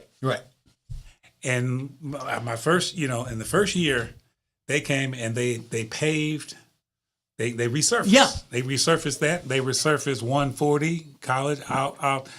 And what happened was, especially on the Beltline, Homer Adams, they started kind of late, and so they weren't able to put their final layer of asphalt on. And so there was so when you turned off, like going to the mall or turned off any business, you hit this little lip. Because it wasn't always smooth, because they hadn't put their final, and they said they were going to pick it up in the spring. I got phone call after phone call after phone call, people saying, when you guys going to fix, this road? I said, ma'am, you have to call IDOT, or sir, you have to call IDOT. But I gave an answer. I said, they're planning on, they had to stop because the weather was starting to turn cool, and they're going to come back in the spring and put the final layer down, or like Broadway, a lot of people don't know Broadway's a state road. There's portions of Broadway that's a state road. Well, and see, that's what I think so interesting about that too, is because of the fact that there is that discrepancy of what's IDOT, what people don't understand sometimes, that there are so many different types of roads that are owned by the state, and then by you guys and the wonderful staff at Public Works. And county roads too. Yeah, we got Call Public Works; they will let you know which one is IDOT or which one is city. So, and this is one final question, and because it was brought up a couple of times on the show, and then just a few out. Alton has a different alleyway system than most cities, and I know that the city doesn't really do you guys don't really manage the alleyways, correct? Do you? Oh, yes, we do. Oh, do you? Oh, in the winter months, we were plowing alleys. Not plowing, but for infrastructure improvement. Yep, we do, because a lot of alleys, there's only way people can access the garage. So that's where I'm at right now. Because I was wanting to look into this, and I contacted, my older person, and then the trash company was kind of involved because they have to, that's the only way they pick up trash there, and so I was just curious from a personal thing, just how it worked or what that process looks like. Give us a call. There Give you us go. a call. If it'll work for me, it could work for you too. That's what I... Exactly. What's your final takeaway of this conversation before we say goodbye for now? I just want to congratulate Mike on the wonderful career at the Public Works and the wonderful job that he did the last 4 years as the Public Works Director. And I wish him well in his future endeavors. And thank you for your hard work, and thank you for your dedication, and thank you for your faith. I like to say thank the mayor for taking that political risk. And but again, I've been asked what's going to happen after 60 days, and I'm keeping options open. But my whole thing, and I talked to the guys this morning before I left Public Works, I am always going to be fighting for and working with to make sure that the city goes forward. We just want to go forward. Alton's a wonderful city. Well, and seriously, thank you so much for stopping by, and this has been a great conversation. I can't wait to have more conversations with the mayor's office. And well, if you're out of, walking around a day and deciding how to stop in and see CJ, you're more than welcome to, too. Enjoy your retirement. Seriously, well earned. That's a lot of hard work for the city. Before we take a quick break, we do have breaking news. Dick Durbin will not seek re-election. He will be deciding to move on, and his time at the Senate will come to an end in 2026. More than a dozen of what we're being told now are prime contenders will be competing for that spot, but the Senate Minority Whip, Dick Durbin, will not be seeking re-election for the Senate seat in Illinois. More on our AP feed and more Daily Show with At.Lacy McDonald. We're talking about a goat that smoked cigarettes in Alton 100 years ago. Oh, wow. I'm telling you, I swear. More after this.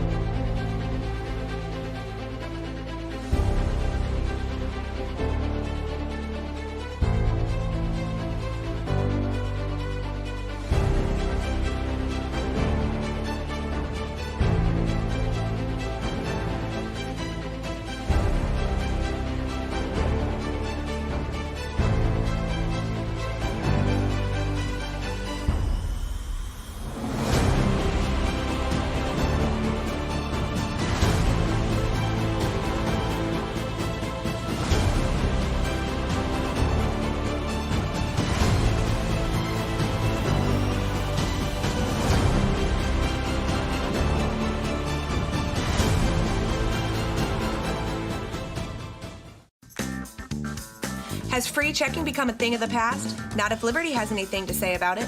With 3 free personal checking options and even a free business checking account, free is alive and well at Liberty Bank. The local bank that gives you free checking choices and more cashing in your pocket. Bank locally, bank Liberty. For more information, visit www.bankliberty.com.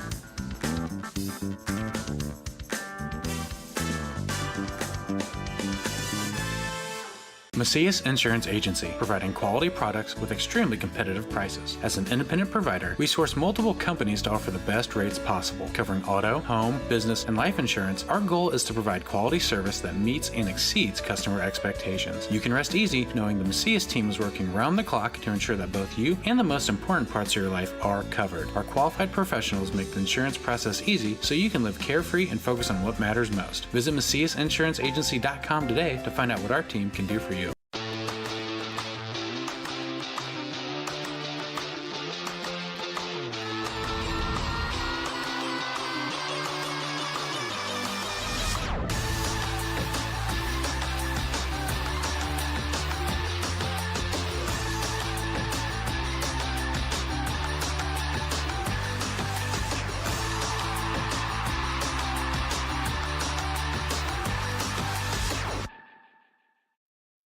no matter the season. Play It Again Sports in Edwardsville has the gear the athletes need to get in the game. Whether you're shopping for the newest sports equipment or saving money on quality used gear, Play It Again Sports carries what you need to maximize performance to get the most out of every swing, kick, stroke, or shot. We'll even buy your used goods, paying cash on the spot. We carry all the gear for all the sports all year long. We're your hometown sporting goods store. Play It Again Sports, conveniently located at 4 Club Center Court in Edwardsville.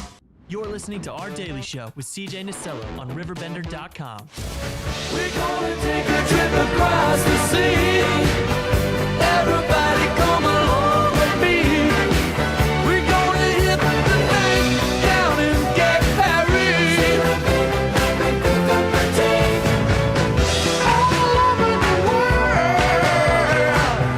Everybody got the word. Everybody everywhere is gonna feel tonight. Welcome back to Our Daily Show. Oh, 100 weeks ago. I almost typed that back in. I've been really messing up your segments quite a bit. Oh, it's all right. I mean, it's here all the time. So we are kind of continuing our conversation on the smoking gun. Yes, because we started it last week. So, okay. I mean, when I think of smoking goat, I think the greatest smoker of all time. Because, you know, goat, greatest of all time. Yeah. Anyway, so how did this happen? And how does a goat not die from smoking 3 packs of cigarettes a day? Okay, so He smoked 7 at a time, didn't he? 6. And this is Alton. Yeah. Well, of course it is.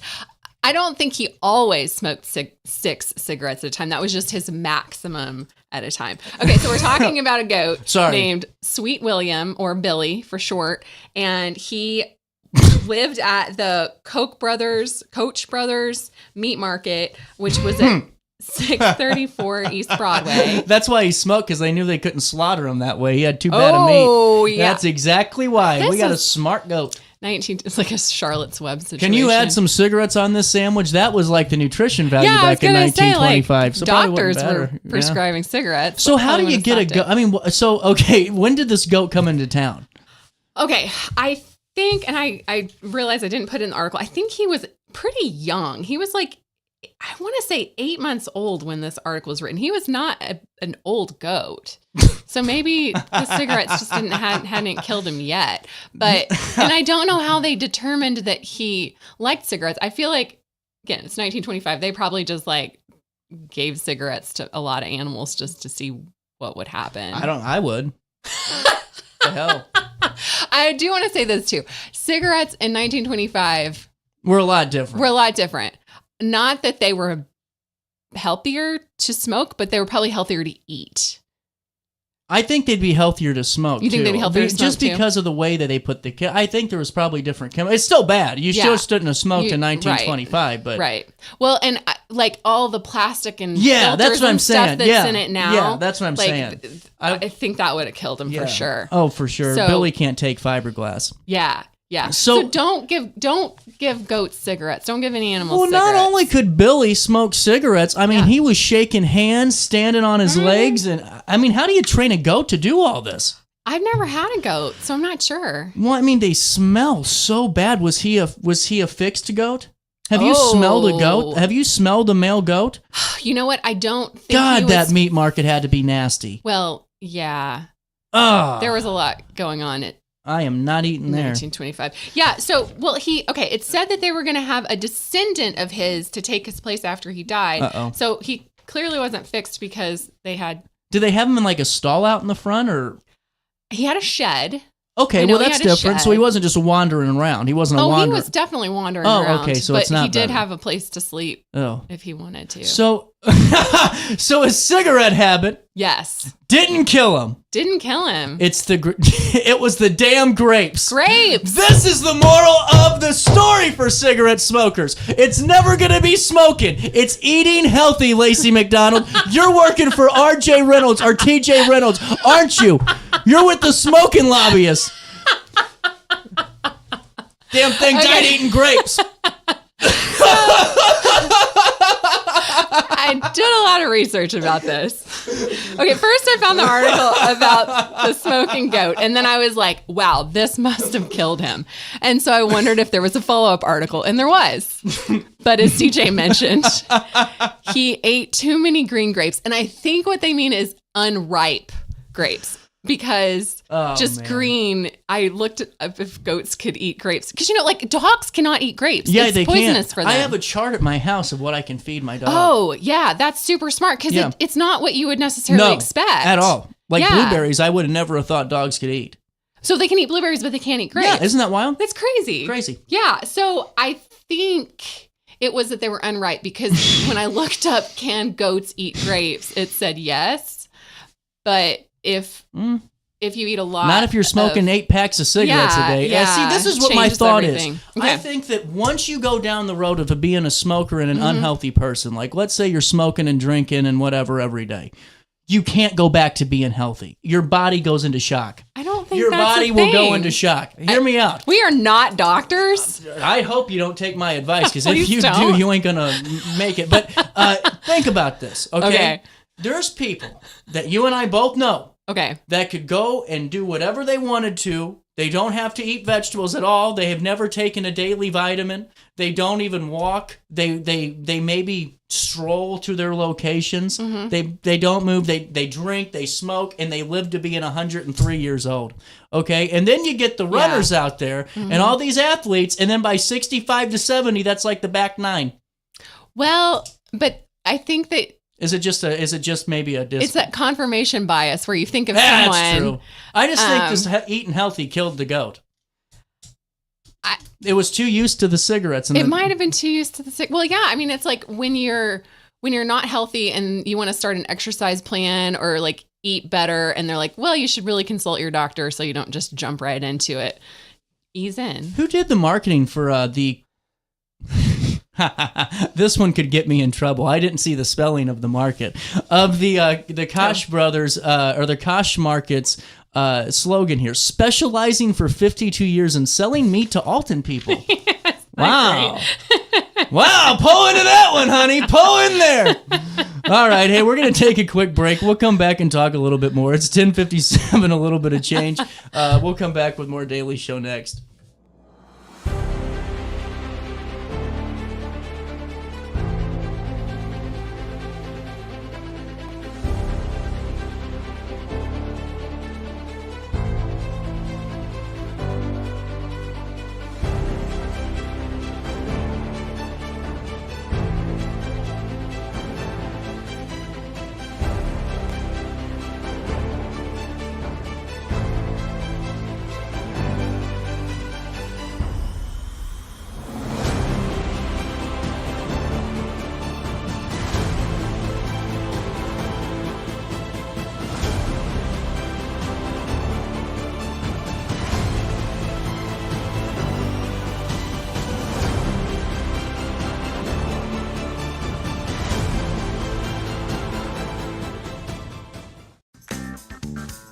Has free checking become a thing of the past? Not if Liberty has anything to say about it.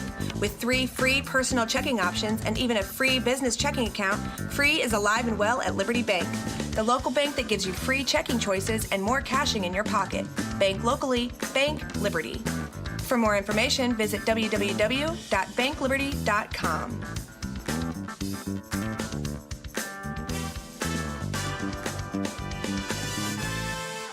Macias Insurance Agency, providing quality products with extremely competitive prices. As an independent provider, we source multiple companies to offer the best rates possible. Covering auto, home, business, and life insurance, our goal is to provide quality service that meets and exceeds customer expectations. You can rest easy knowing the Macias team is working round the clock to ensure that both you and the most important parts of your life are covered. Our qualified professionals make the insurance process easy so you can live carefree and focus on what matters most. Visit MaciasInsuranceAgency.com today to find out what our team can do for you.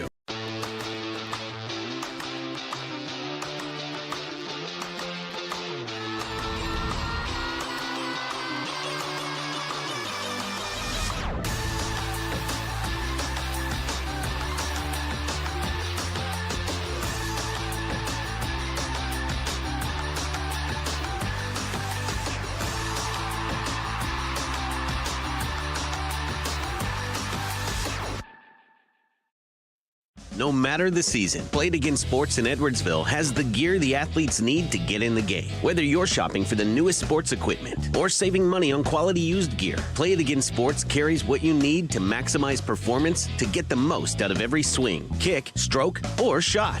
We'll even buy your used goods, paying cash on the spot. We carry all the gear for all the sports all year long. We're your hometown sporting goods store. Play It Again Sports, conveniently located at 4 Club Center Court in Edwardsville.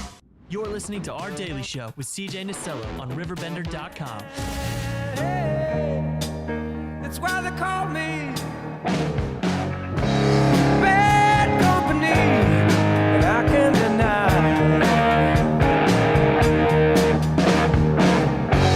bad company till the day I die. Till the day I die. Welcome back.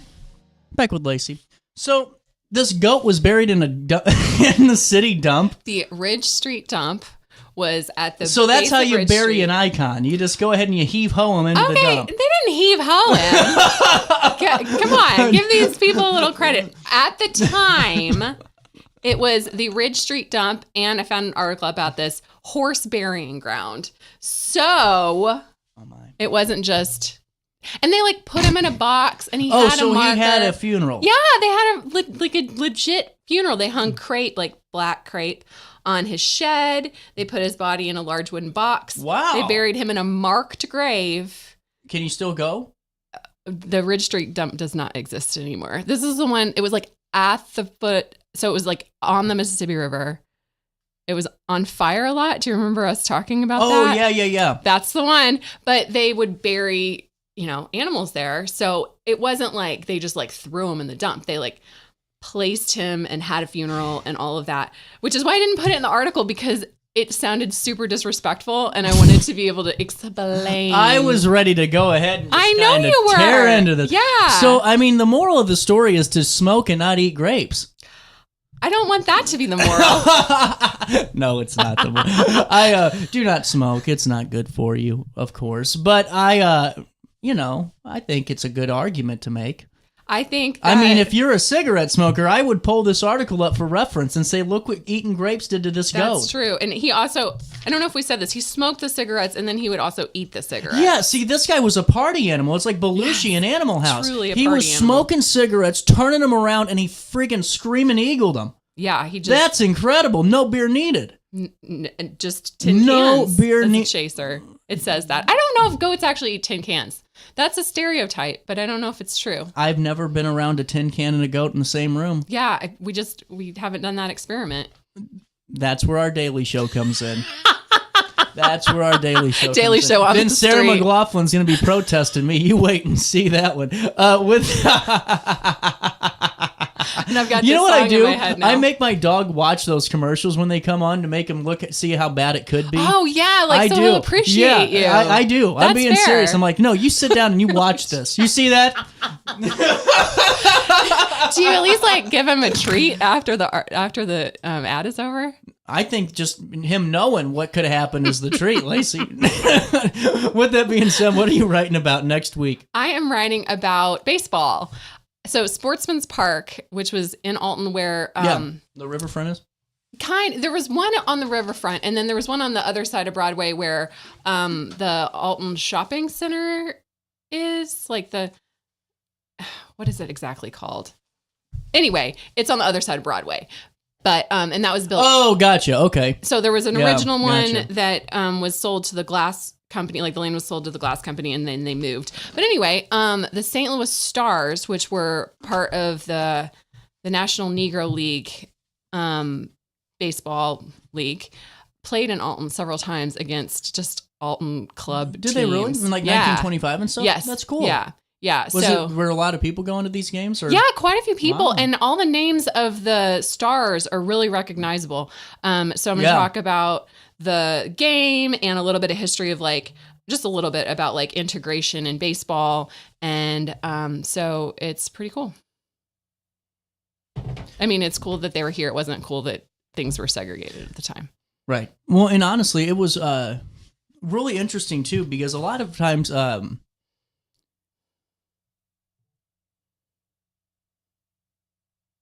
Oh, okay. So I thought I was being identity thefted earlier. Oh, gosh. That's why I took a pause. Yeah. Because I had to get that loan, I was Right. telling you about. And, well, what happened was I forgot I had started a application with another company. I'm like, I'm not going through. So it's like, your loan didn't go through. And I'm like, well, joke's on them if they were trying this guy, I might put on an act, but I work for local media, pal. It's on you.